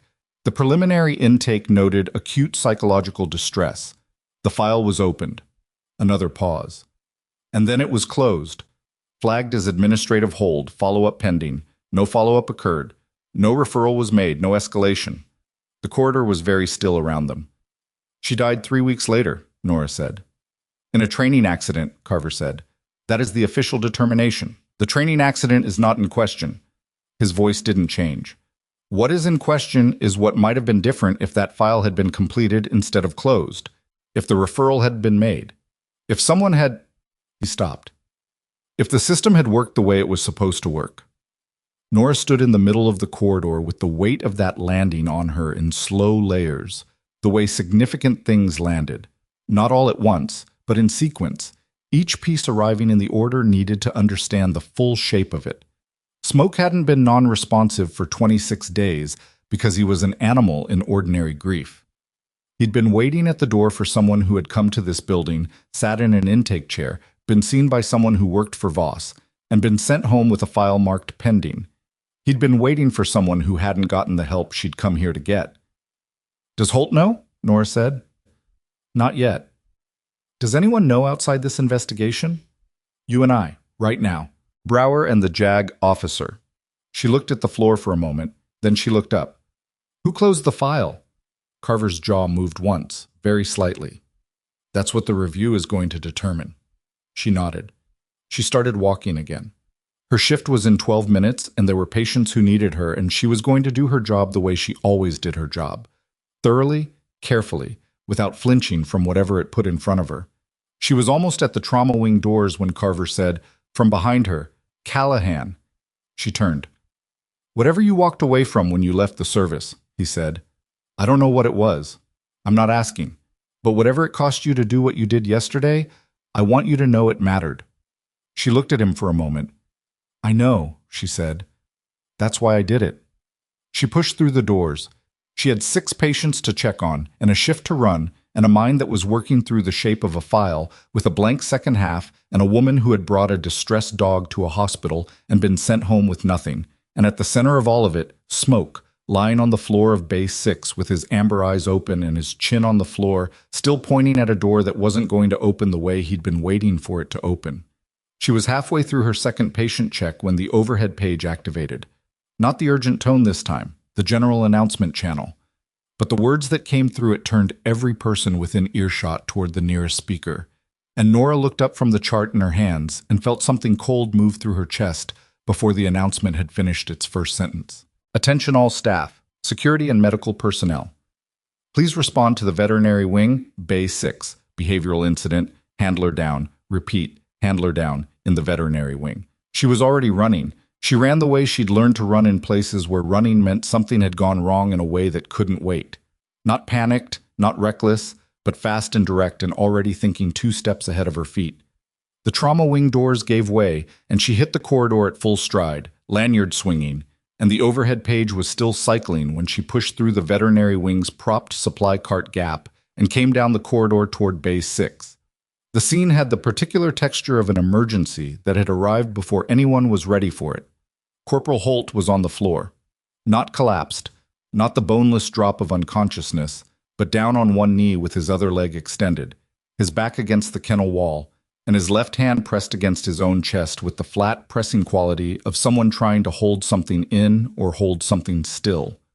His face was gray-white under the fluorescent lights, and the sweat on his forehead was the cold kind. Smoke was beside him, not in the kennel.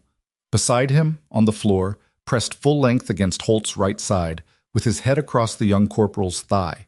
A position that was not aggressive, not distressed, not any of the behavioral categories that the overnight staff had been trying to apply to him for the last 18 hours. It was something much simpler than any of those categories. The dog was covering the person. Holt's right hand was buried in the fur at Smoke's shoulder, and he was gripping it the way people gripped things when they needed an anchor and didn't have one. 2 security personnel were in the doorway looking uncertain. A night shift vet tech named Dalroy, young, competent, visibly shaken, was standing against the opposite wall with a radio in his hand that he hadn't used yet. Nora came through the door and went straight to Holt. "Talk to me," she said, dropping to one knee in front of him. Holt's jaw worked. "I'm okay. Are you having chest pain?" "No, not..." He stopped, exhaled. "I heard. About Sergeant Vance. About the file." His eyes were red, not the red of someone about to cry, but the red of someone who had already been crying for a few minutes and had stopped and was now running on the aftermath of it. "Dalroy told me. He heard it from..." He shook his head slightly. "It doesn't matter." Nora looked at Dalroy, who had the expression of someone who understood he'd done something that had consequences and was waiting to hear what they were. She filed it for later. "When did you come down here?" she asked Holt. 20 minutes ago. Maybe 25. I needed to..." He looked at Smoke. The dog hadn't moved. His amber eyes were open, tracking the room with a steadiness that was markedly, completely different from the frozen non-responsiveness of yesterday. He was already awake. When I came in, he came over. "Did you open the kennel?" "No, the door wasn't fully latched. He pushed it." Holt's voice was flat. He pushed it, and he came over, and He stopped again. Nora looked at the dog. Smoke looked back at her with those amber eyes, steady and present, full length against the side of a grieving young man who had not been given accurate information about the woman whose death he was mourning and who had found his way to the only place in the building where something was still making uncomplicated sense. "Okay," Nora said. She didn't tell Holt to get up. She didn't tell him it was going to be fine because that wasn't a promise she could make tonight. "Okay, we're going to get you some water, and I'm going to sit here for a minute, and we're going to figure out what happens next." One of the security personnel shifted in the doorway. "Should we call?" "Not yet," Nora said, without turning around. They didn't call anyone. She stayed in Bay 6 for 35 minutes. Holt talked, the way people talked when the thing they'd been holding compacted itself enough to come out.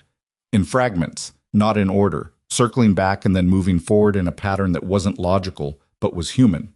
He talked about Daria Vance, who had been his direct supervisor for 14 months, and who he had described in his panel interview as someone he respected, which was the professional word for something much harder to say in a formal recorded setting.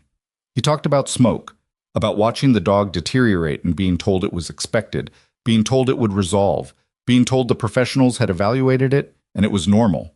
He talked about standing in front of Voss's team on the first assessment day and trying to explain that Smoke had stopped eating and being told that appetite fluctuation was a textbook post-bereavement response. He said textbook, Holt said, like he was reading from something, like Smoke was a case file. His jaw tightened. Like Daria was a case file. Nora listened. She didn't validate every word or reflect his language back at him or perform the careful choreography of therapeutic response. She just listened, because listening was not the same thing as performing listening, and he was smart enough and observant enough to know the difference. When Holt ran out of the immediate layer of it, he looked at Smoke and said, "He knew, all along." "Yes," Nora said. "He knew she was in trouble before." He stroked the dog's head slowly. And nobody listened. "Someone will listen now," she said. "That's what today was." Holt looked at her. "Is it enough?" She thought about the question the way she'd thought about the same question yesterday when he'd asked it about Smoke's half bowl of food. Seriously, with the same unwillingness to give an answer that felt better than it was true. "It doesn't undo what happened," she said. "But it changes what happens next, and that's not nothing." He nodded once. He looked like he was going to say something else and then decided not to, which was its own kind of answer. Smoke shifted against his leg, resettling his weight with a slow sigh that Nora felt somewhere in her sternum, the sound of an animal that had been carrying something too long and had found, in the imperfect way of all real relief, a place to put part of it down. "That sounds like someone who's not overreaching," Nora said. "That's what I thought, too." The board call was a move, Nora understood, of a particular type. Not defensive, not panicked, but strategic. It was the move of someone who had understood the previous evening that the investigation had found enough to be serious and had spent the night calculating where the exits were. Voss had a 16-year career, a professional reputation in a specialized field, and a set of institutional relationships that he'd been building the entire time. The civilian employment angle was his best leverage point because it introduced a jurisdictional ambiguity that could slow the military review down and give him room to negotiate the characterization of what had happened. It was smart. She gave him that.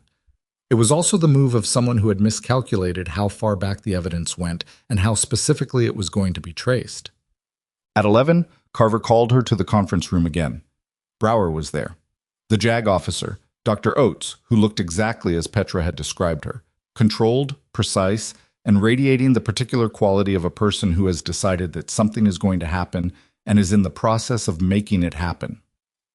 The woman in civilian clothes, who had finally been identified to Nora by an aide as an investigator from the Army Inspector General's office named Sayers, was at the far end of the table with 4 additional folders that hadn't been there yesterday.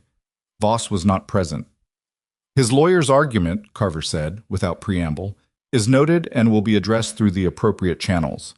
In the meantime, the review continues under the existing authority of the Fort Belen Installation Agreement, which includes oversight provisions for all clinical personnel operating under the Military Partnership Contract." He looked at Oates. "Dr. Oates." Oates opened her folder. The employment file, she said, contains an addendum added 14 months ago to Voss's clinical authority. Specifically, it expands his discretionary power to finalize assessment classifications without secondary review. She turned a page. That addendum was requested by Voss and approved by the previous hospital administrator, who retired 6 months ago. Another page. The addendum is also, upon review, inconsistent with the standard clinical governance requirements under the Fort Belin Partnership Agreement, which requires dual sign-off on military K-9 behavioral assessments. She looked up. In other words, Voss gave himself the authority to change those reports unilaterally by removing the person who was supposed to co-sign them from the process. The room sat with this. Nora thought about the parking bay, about what Voss had said to her. 16 years, not your department, not your expertise, get out. She thought about how he'd said it, not with the heat of someone caught off guard, but with the practiced ease of someone who had been operating in a space without meaningful oversight for long enough to have forgotten what it felt like to have it. The 20th file, Sayers said. It was the first time Nora had heard her speak directly. Her voice was low and exactly calibrated. Vance. The preliminary intake notes were entered by the vet tech on duty at the time, a woman named Renata Gould. She's no longer on staff. She left the hospital 8 weeks ago. Why did she leave? Nora asked. Sayers looked at her. That's one of the things we're establishing. She opened one of her new folders.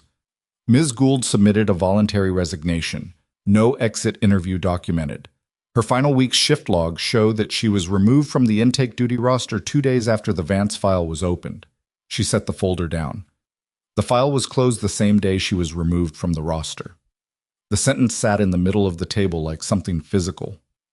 Brower said, Voss had the administrative authority to adjust staff duty rosters. He did, Oates said. Carver looked at the table for a moment, then he looked at the JAG officer. We need Renata Gould's contact information, and we need someone talking to her today. The JAG officer was already typing. There's more, Sayers said. She opened the second of her new folders and placed 3 documents on the table side by side. They were printouts, formatted identically, and Nora could see from where she sat that they were assessment reports, the filed versions, with the standardized clinical language she'd been hearing described for 2 days. These 3 reports, Sayers said, were filed by Voss's department on animals that went through the wing in September. All 3 were cleared for return to active service. 2 of the 3 were returned to duty within 30 days. One experienced a behavioral incident during a live training exercise that resulted in injury to the handler, lacerations to the forearm, classified as training accident. Brower had gone very still. The 3rd dog, Sayers said, is still active. It is currently on duty at Fort Belin. She looked at Carver. Based on the preliminary intake notes, the original notes, not the filed versions, that animals should not be cleared for active service. Which unit? Carver said. Sayers told him. Carver reached for his phone immediately, stood up, and walked to the far corner of the room with the focused urgency of someone who understood that the abstract had just become operational. His voice dropped too low to hear clearly, but the speed of the call told Nora everything about the category of concern they were now in. She looked at the 3 documents on the table. What Voss had been running wasn't simply a paperwork discrepancy. It wasn't administrative corner-cutting for the sake of metrics, though the metrics had been the visible justification. What it had actually been was a system designed to minimize intervention, to keep animals in service, keep handlers in the program, keep the partnership producing assessments that the military could act on, without the cost and complication of identifying how much wasn't working.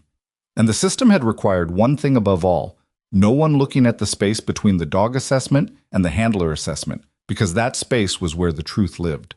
Nora had looked at it. On 4 hours of sleep, in a parking bay at 5 in the morning, without authorization, without title, and without the professional standing that Voss had spent 16 years accumulating. That was why he'd said what he'd said.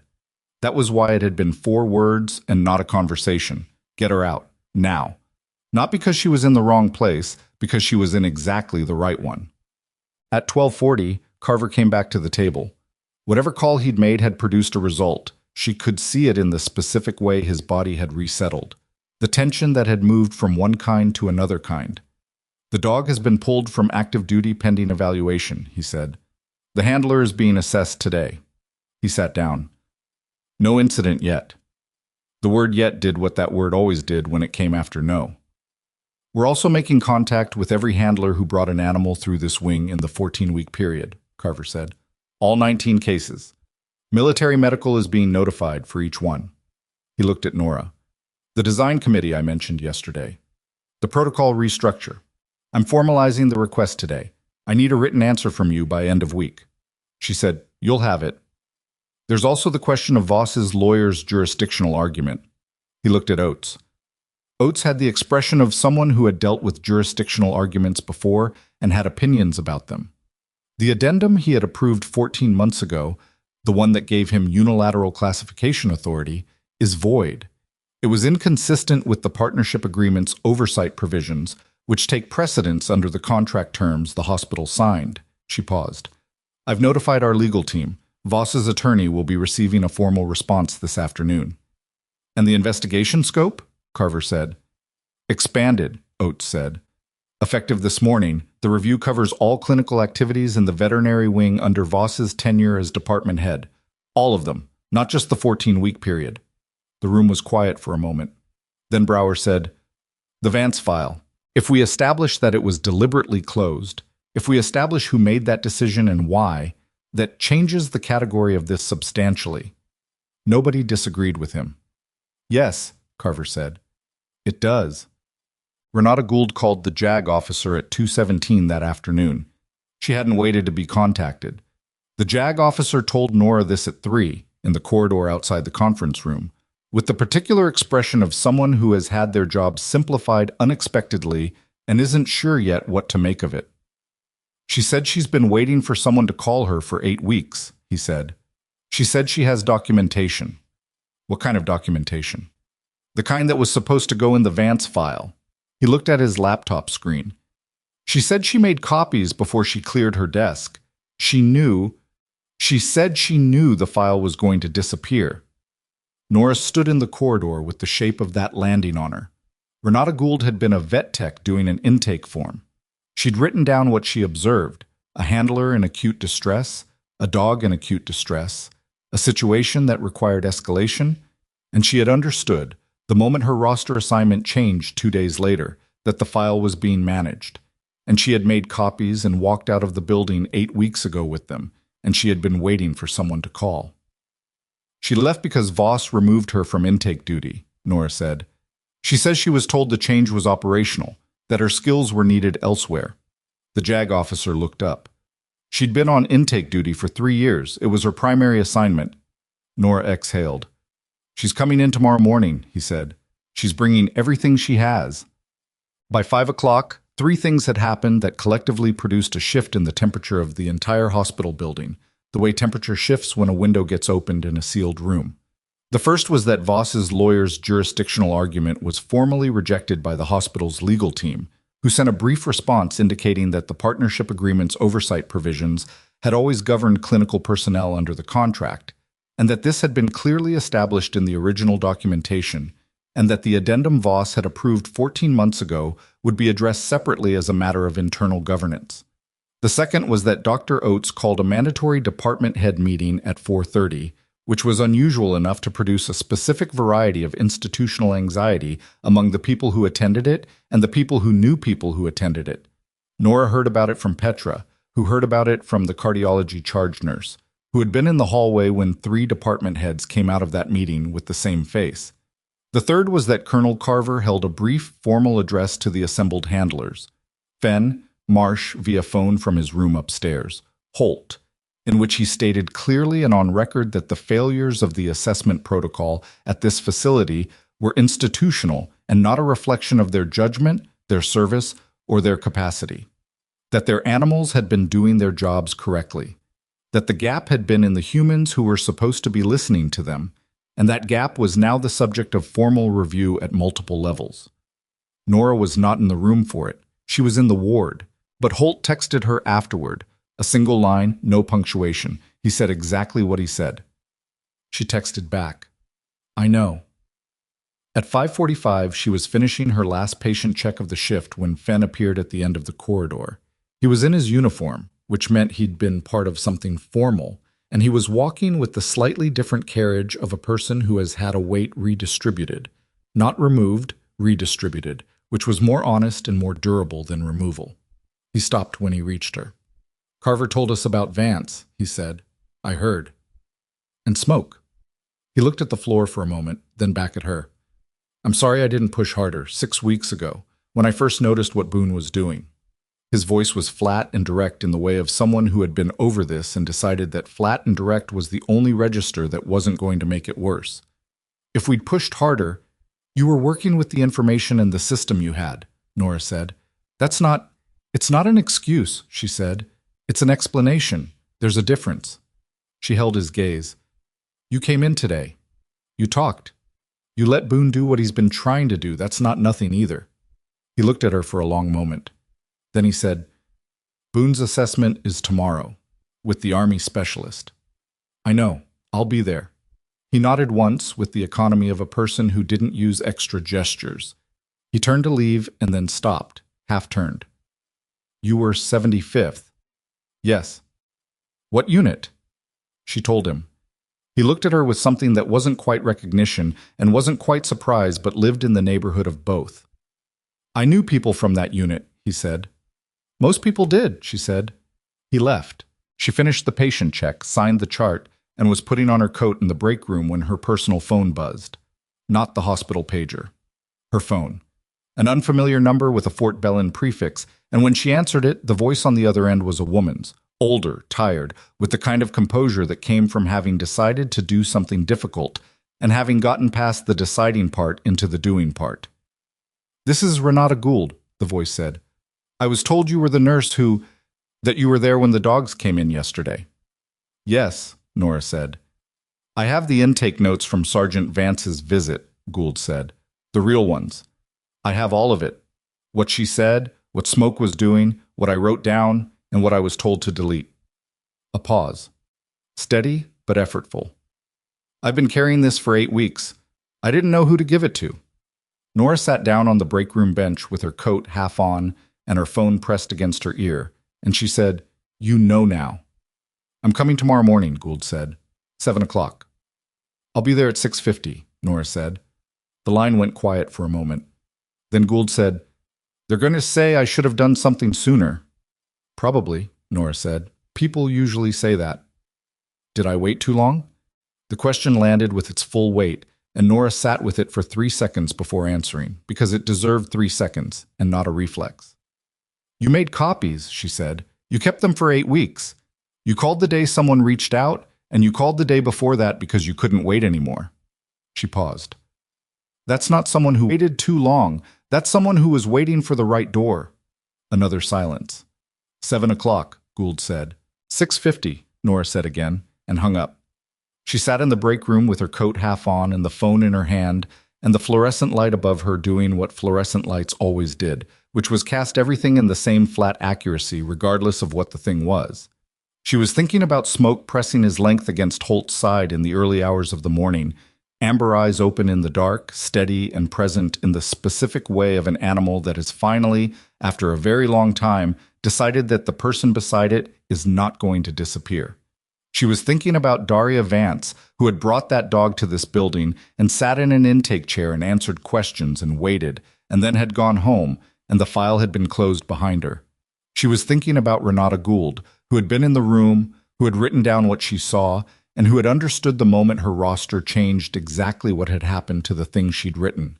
She was thinking about what Carver had said about the weight of the protocol restructure committee. "I don't care about your job title. I care about your pattern of observation." And about the particular cost of spending years making sure the pattern of observation didn't show in any direction that could be used against you, and about what it meant to spend one long day letting it show in every direction at once.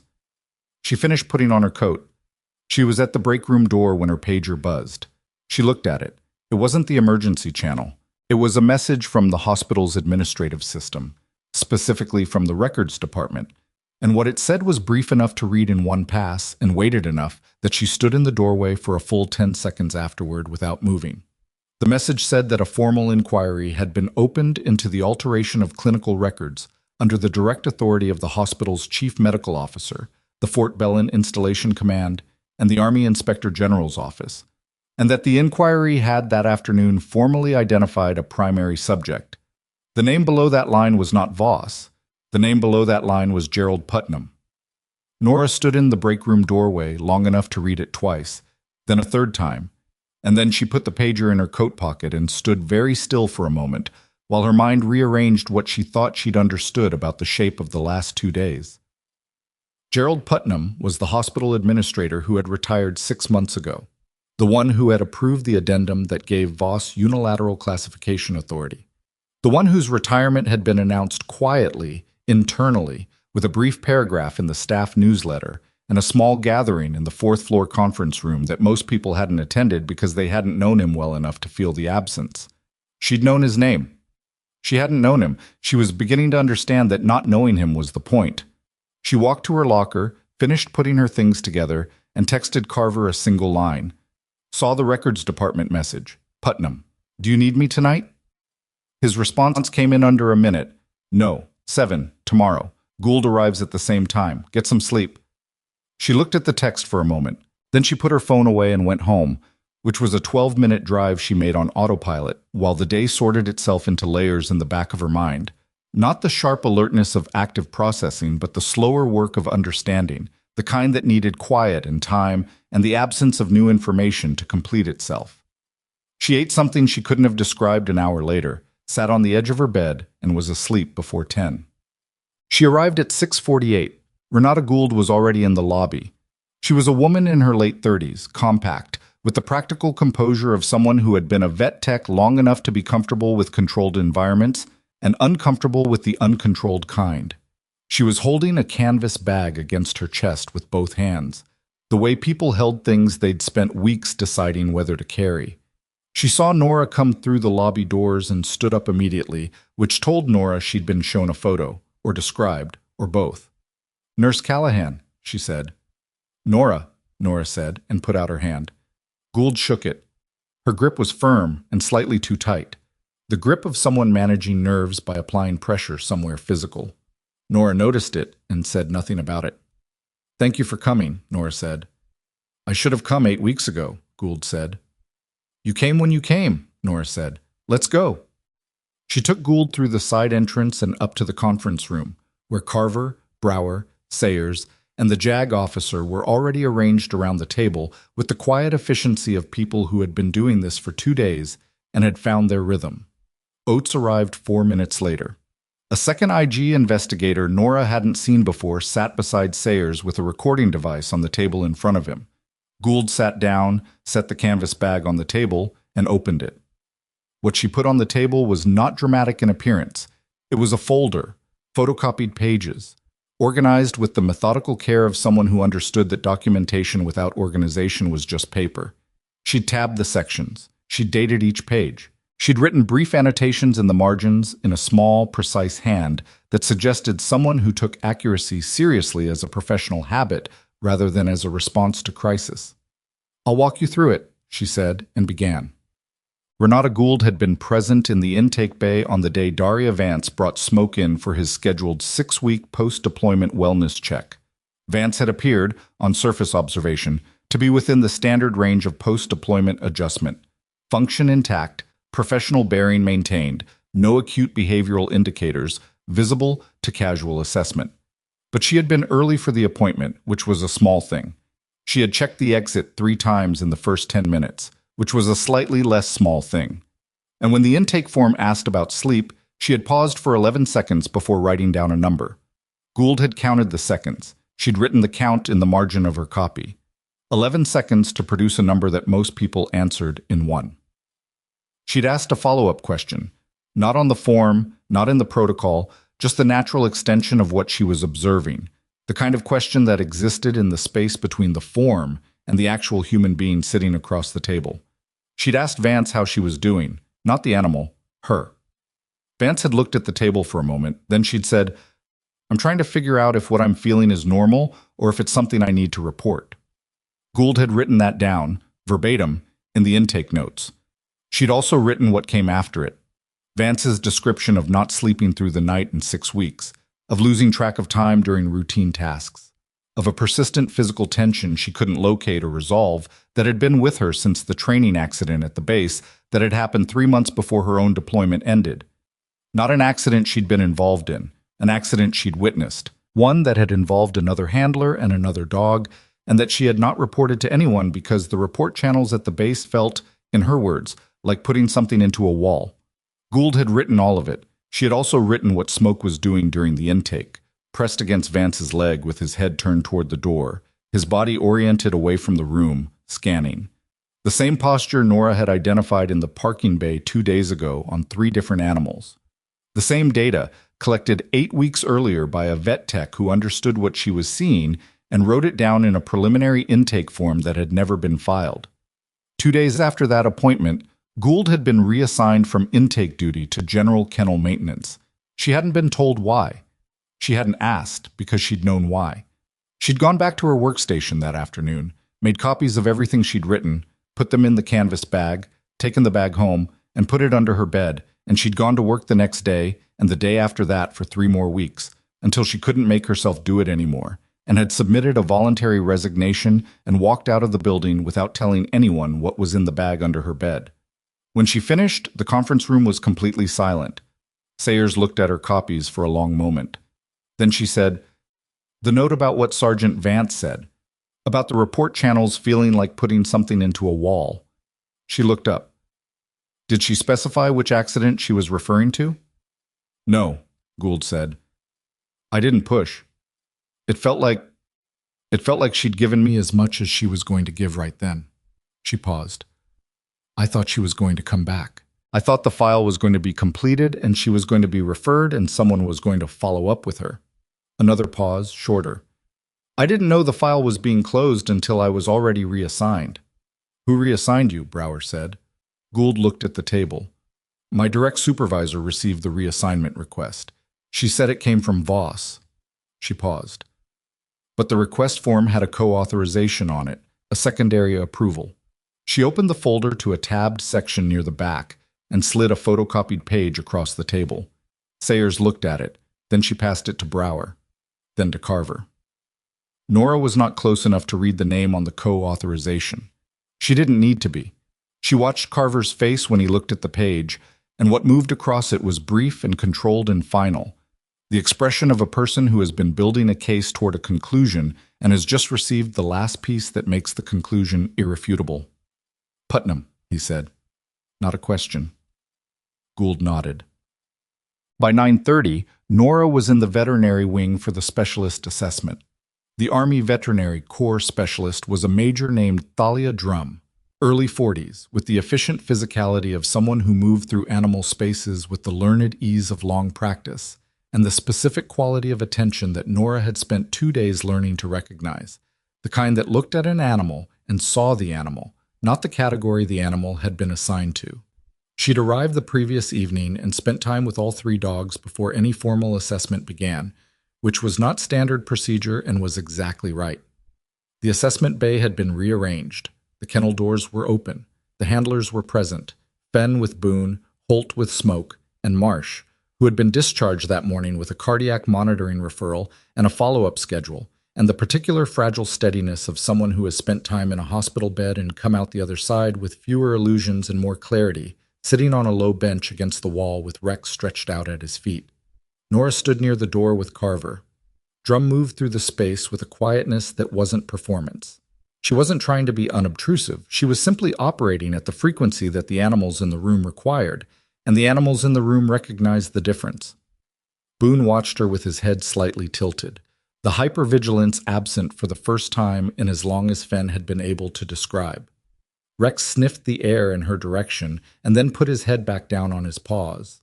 Smoke, who was still and watchful in his own complicated way, tracked her movement with his amber eyes but didn't press away from Holt's side. Drum spent 40 minutes doing the formal assessment. She did it with the handlers in the room the entire time, which was not how Voss's protocol had worked. She observed each dog in relation to its handler, their mutual positioning, the behavioral adjustments each made in response to the other, the places where the animal's behavior stopped being the animal's behavior and became the relationship's behavior. She made notes. She asked the handlers questions, some of which were about the dogs, and some of which, framed with the careful indirection of someone who understood that the direct version wouldn't be answered, were not. Fenn answered in the flat, factual register he used for everything. Holt answered with the effort of someone who was still processing what he'd learned about Vance and had decided that effort was the only appropriate response. Marsh answered slowly, with the measured pace of a man who had spent a night in a hospital bed, reconsidering what counted as important and what had been absorbing energy that wasn't his to spend. When Drum finished, she wrote her assessment notes on a tablet, then looked up at the room. "All 3 animals are psychologically intact," she said. "Their behaviors over the preceding weeks were appropriate responses to the conditions they were in. They were functioning." She looked at Fenn, then Holt, then Marsh. "The recommendations I'm making for each of them are not about fixing something broken. They're about providing support structures that should have been in place from the start." She paused. "The same is true for the 3 of you." Nobody said anything. Drum said it in the direction of all 3 handlers, and she said it plainly, without therapeutic softening, which was the version they could receive. Nora looked at Boone, at his head tilted slightly, his body oriented toward Fenn with the steady, focused attention of an animal that had been carrying a job for months without anyone acknowledging it. He looked for the first time like he might be able to put part of it down. Carver said quietly, beside her, "That's what should have happened in August." "Yes," Nora said. "It's happening now." "Yes," she said again. The formal proceedings against Gerald Putnam and Callum Voss were made public at 2 o'clock that afternoon, through a joint statement from Harlow Creek Medical Center and the Fort Belen Installation Command. The statement was precise and unsparing.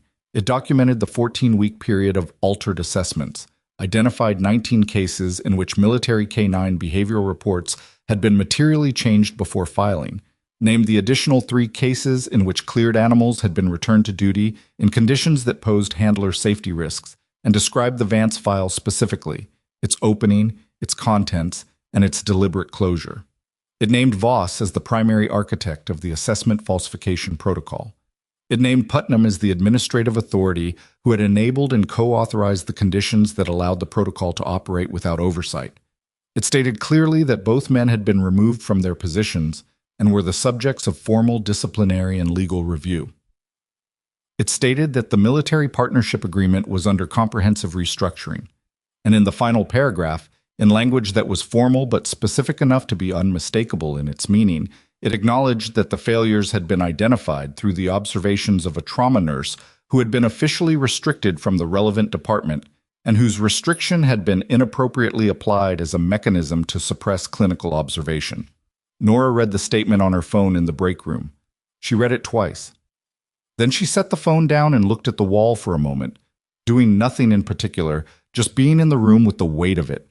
It wasn't triumph she was feeling. She'd expected it might be, and it wasn't. What it was closer to the exhale that followed a long period of held breath, the release of something that had been requiring muscular effort to maintain. The particular sensation of a body discovering it doesn't need to brace anymore. Petra appeared in the break room doorway. She looked at Nora for a moment. Then she said, "You okay?" "Yeah," Nora said. "The statement's out." "I read it." Petra came in, filled a mug from the coffee maker, set it in front of Nora without being asked, and sat down across from her. She didn't say anything else immediately, which was one of the reasons Nora had always found her easy to be around. Petra understood that not every moment needed words put into it. After a while, Nora said, "Voss was in that wing for 16 years. "Yeah. He did some of it well, probably." She picked up the mug. "He built the program. He established the partnership. Some of those 19 cases, some of those animals got care they wouldn't have gotten without him. But he decided somewhere along the way that the system he built was more important than what the system was supposed to do." She looked at the mug. "And he built a wall around it. And then he found someone who'd help him maintain the wall." She paused. "And Daria Vance walked up to that wall and knocked on it, and nobody opened it." Petra was quiet for a moment. "Renata Gould was there." "She was there," Nora said, "and she wrote it down, and they moved her before she could do anything with it." She set the mug down. "That's the part that doesn't resolve cleanly. That's the part that stays." She came forward. 8 weeks later. "Still counts." Nora looked at the wall. Yeah, she said. It counts. Yeah. Gould comes back. She was doing her job correctly. She was removed for doing her job correctly, and she made copies because she understood what was happening, and then she carried those copies for 8 weeks until she could give them to someone who could use them. That matters. She deserves to come back if she wants to. Carver nodded. I'll support that directly. Second condition, she paused. The protocol restructure includes a formal channel for animal behavioral data to be cross-referenced with handler medical intake. Not a committee recommendation, a structural requirement in the written protocol, so that it can't be removed by a single person with a stamp and an addendum. Carver was quiet for a moment. Then he said, That's already in the draft. She nodded. Is that a yes? He said. Yes, she said. Voss appeared in public once during those 2 days, in the way that people in his position appeared when they had legal advice and a remaining instinct for controlled presentation, briefly, with a prepared statement read outside the hospital's main entrance that used the words regret and procedural in context in a sequence designed to distribute responsibility without accepting it. He read it to 3 journalists and 1 local news camera, and he got through it with the particular performance of someone who had decided that composure was its own argument. It wasn't, and the people listening knew it wasn't, and he knew they knew it, and the composure wavered for exactly 3 seconds at the end when someone asked about Daria Vance by name. He said, I can't comment on individual cases. Then he left. The journalist wrote about the 3 seconds. Putnam did not appear in public at all. His lawyer communicated through formal written channels, and the details of what that process produced would take months to resolve in the complete legal and administrative sense. But the co-authorization on Gould's reassignment form, his signature, his date, his explicit approval of the removal of the only person who had been in the room when Vance's file was opened, was not a document that admitted of interpretation. It was a record. And records, unlike composure, did not depend on how they presented themselves. Both men would be subject to formal hearings. Both would contest their characterizations of events through their lawyers. The legal process would take the time it took, move through the stages it moved through, and produce outcomes that were real but slow and imperfect in the way of all institutional outcomes, because institutions did not resolve things cleanly even when the truth was not in dispute. What they would not recover was the professional standing they'd built over years inside a system that had trusted them to manage something important, because that kind of trust, once examined and found to have been exploited, did not return. Nora understood this. She wasn't waiting for a perfect resolution. She'd never expected one. What she was watching for was simpler. 3 weeks after the assessment, on a Tuesday morning when the sky over Harlow Creek was the flat white of coming winter, and the parking lot still held frost in the shadow of the east wing, Fenn arrived with Boone for a scheduled follow-up. He came through the main entrance instead of the ambulance bay. He didn't need the ambulance bay anymore. Boone walked beside him without the working harness, which was the first time Nora had seen the dog without it. He looked slightly different without it. Not smaller exactly, but less formally defined, less the shape of a job and more the shape of an animal moving through a familiar space in a way that didn't require its full occupational architecture. Nora was at the nurse's station finishing a handover. She saw them come in. Boone saw her at the same moment. He didn't pull toward her. He didn't perform recognition. He simply oriented his attention in her direction with the calm, particular focus that was the dog's version of acknowledgement. And then he looked at Fenn, and then he looked back at her, and his tail moved twice, low and steady. Fenn stopped beside the station. He's eating normally, Fenn said. Sleeping through. He paused. So am I, mostly. Good, Nora said. The perimeter checks. He looked slightly uncomfortable for a moment, which was as close as she'd seen him come to self-deprecation. I still do them. Once. At the start of the night. Then I come back inside. Once is different from 6 times, she said. Yeah. He looked at Boone. The therapist says once is probably going to be once for a while. And that once is fine. He seemed to be testing the information, turning it over. I'm working on thinking it's fine. That's the work, she said. He looked at her. Thank you, he said. He said it the way he said most things. Direct, no performance attached. Just the word with its actual meaning behind it. For the parking bay. For all of it. She nodded. He went down the corridor for his appointment. Boone glanced back at her once before they turned the corner. Holt brought Smoke to the facility twice in the following month, both times for Drum's follow-up assessments. The second time, Smoke walked through the main entrance without pausing at the threshold, without scanning the space in the way he'd scanned everything for weeks, without the compressed watchfulness that had been his posture in every room since Vance had died. He walked in with the ordinary attention of an animal navigating a familiar building, assessed the corridor, located Nora at the nurse's station with his amber eyes, and then looked at Holt as if consulting something. Holt looked down at him. "Yeah," he said quietly. "I know." He wasn't talking to Nora.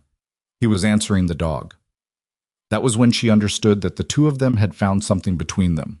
Not a replacement for what Smoke had lost, because there was no replacement for what Smoke had lost, but something of its own, built in the specific way that things got built between people and animals that had been through something hard together and had decided, without negotiating it in words, to keep going anyway. She didn't say anything about it. She didn't need to. Marsh was the last to come back. He came on a Friday afternoon in December with Rex, who had been formally cleared for modified duty pending a full behavioral reassessment in the spring. Rex walked beside him with the loose, attentive energy of a dog who had been doing a job for a long time and had recently been told, in the language of changes in routine and reduced expectations, that the job was temporarily different, and had accepted this with the working dog's particular combination of adaptability and barely contained impatience. He stopped when he saw Nora. Not Marsh, Rex. He stopped and looked at her, and then he did something she hadn't expected from him. He moved to her and pressed his nose against her palm, and then he stood there for a moment with his head slightly lowered, not asking for anything, not offering anything specifically, just locating her in the space with the physical certainty of an animal that had established something and was confirming it was still true. Marsh watched this. "He does that with about 4 people, he said. Total. In his whole life." "I'm honored," Nora said. "You should be. He's a terrible judge of character with most people."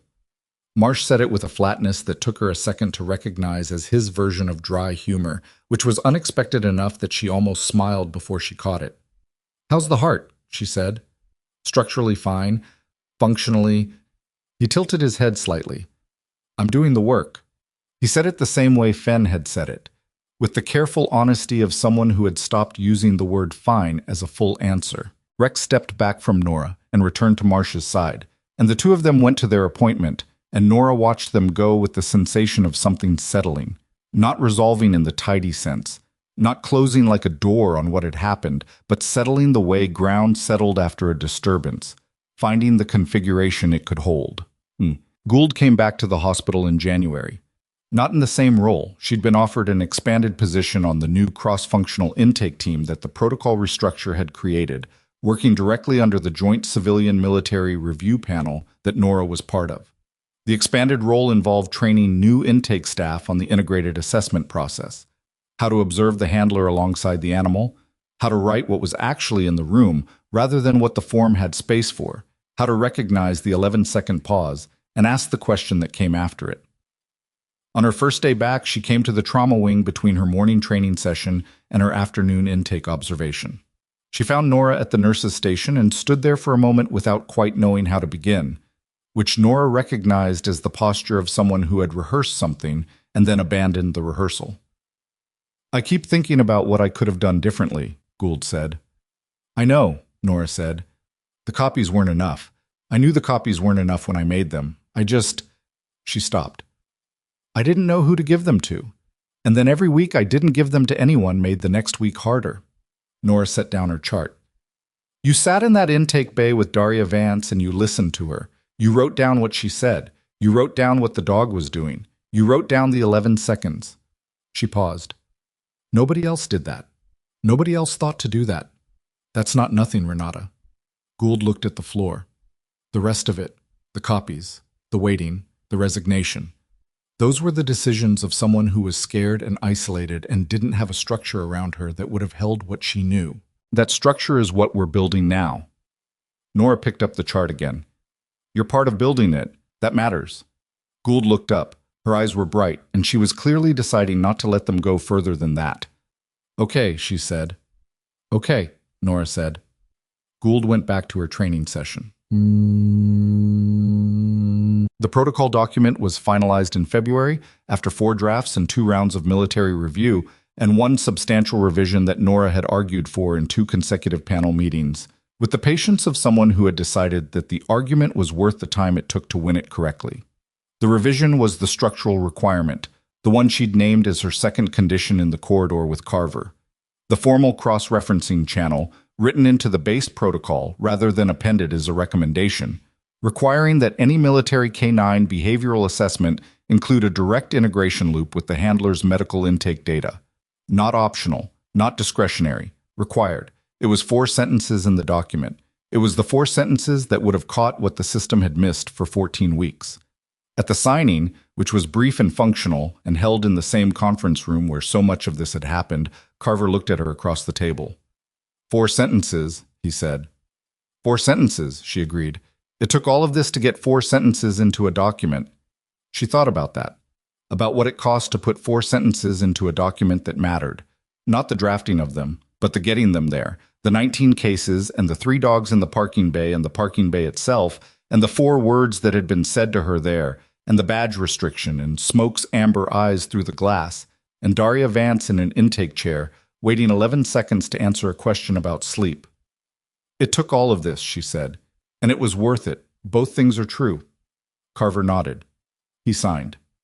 Spring came to Harlow Creek in the ordinary way of springs in cold places, slow, imperfect, arriving in patches, some days still carrying winter's weight, and some days carrying something lighter. Nora ran her shifts. She attended the panel meetings. She helped design the training curriculum for the new intake protocol. She was in the assessment bays twice a month for observation sessions that produced data that went into reports that went into a system that was gradually, imperfectly, becoming something closer to what it should have been. She was not a veterinarian. She was not a K9 specialist. She was a trauma nurse who had learned to read rooms, all kinds of rooms, for all kinds of reasons, and who had walked into a parking bay at 5 in the morning and looked at the thing that was actually in front of her instead of the thing she expected to be there.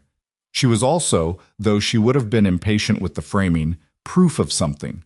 Not the triumphant kind of proof that resolved into a clean lesson. The messier kind. The kind that lived in Fenn's once-a-night perimeter check, in Holt's quiet conversation with his dog in a hospital corridor, in Marcia's flat, dry humor and Rex's press of nose against palm. The kind that acknowledged that the system had failed multiple people in documented, serious ways and was now attempting, with the grinding, imperfect effort of institutions, to fail them differently and less.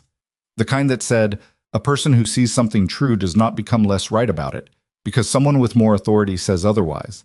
The title doesn't make the observation. The authority doesn't make the evidence. The credential doesn't make the 4 sentences. The seeing makes it. On a morning in April, Nora was finishing an early shift when she looked up from the nurse's station to find Boone sitting in the main corridor. Not in the veterinary wing. In the main corridor near the elevator bank, with Fenn standing slightly behind him, holding his leash loosely. They had a follow-up in the vet wing. They'd come early. Boone had apparently decided to visit first. He was looking at Nora with the same steady, particular attention he'd given her in the parking bay in November. But nothing like the parking bay in November, because there was no emergency in it anymore. It was just attention, just recognition, just an animal looking at a person and knowing, in the direct, uncomplicated way of animals, exactly what it was looking at. She came around the nurse's station and crossed the corridor and crouched down in front of him. She put her hand out. He pressed his nose against it, then lifted his chin and let her put her palm flat against the side of his face, and he held very still for a moment in the way he held still for nothing else, loose and quiet and present.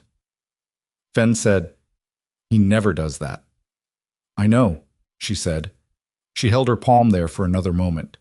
Then she straightened up, and Fenn nodded at her, and the two of them went to their appointment.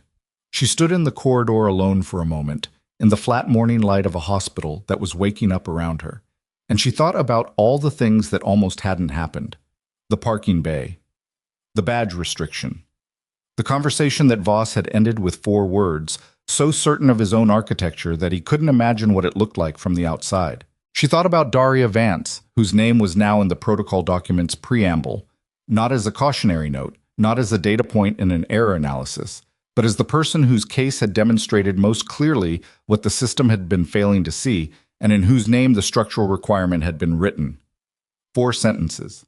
She didn't need the parking bay to have gone differently to know that where she'd ended up was right. She didn't need Voss to have been better than he was, or the system to have worked the way it was supposed to, or anyone to have opened the door Vance had knocked on. Those things had happened the way they happened, and they could not be undone, and the work was not to undo them, but to make the space after them mean something. She went back to the nurse's station. She had 3 patients to check on, and a shift to finish, and a life that had, somewhere in the middle of a cold November morning, become more fully itself than it had been in years. Not because she'd been vindicated, though she had been, and not because she'd been right, though she had been that too. Because she had looked at the thing in front of her and refused to look away. That was all it had ever been. That was all it had needed to be.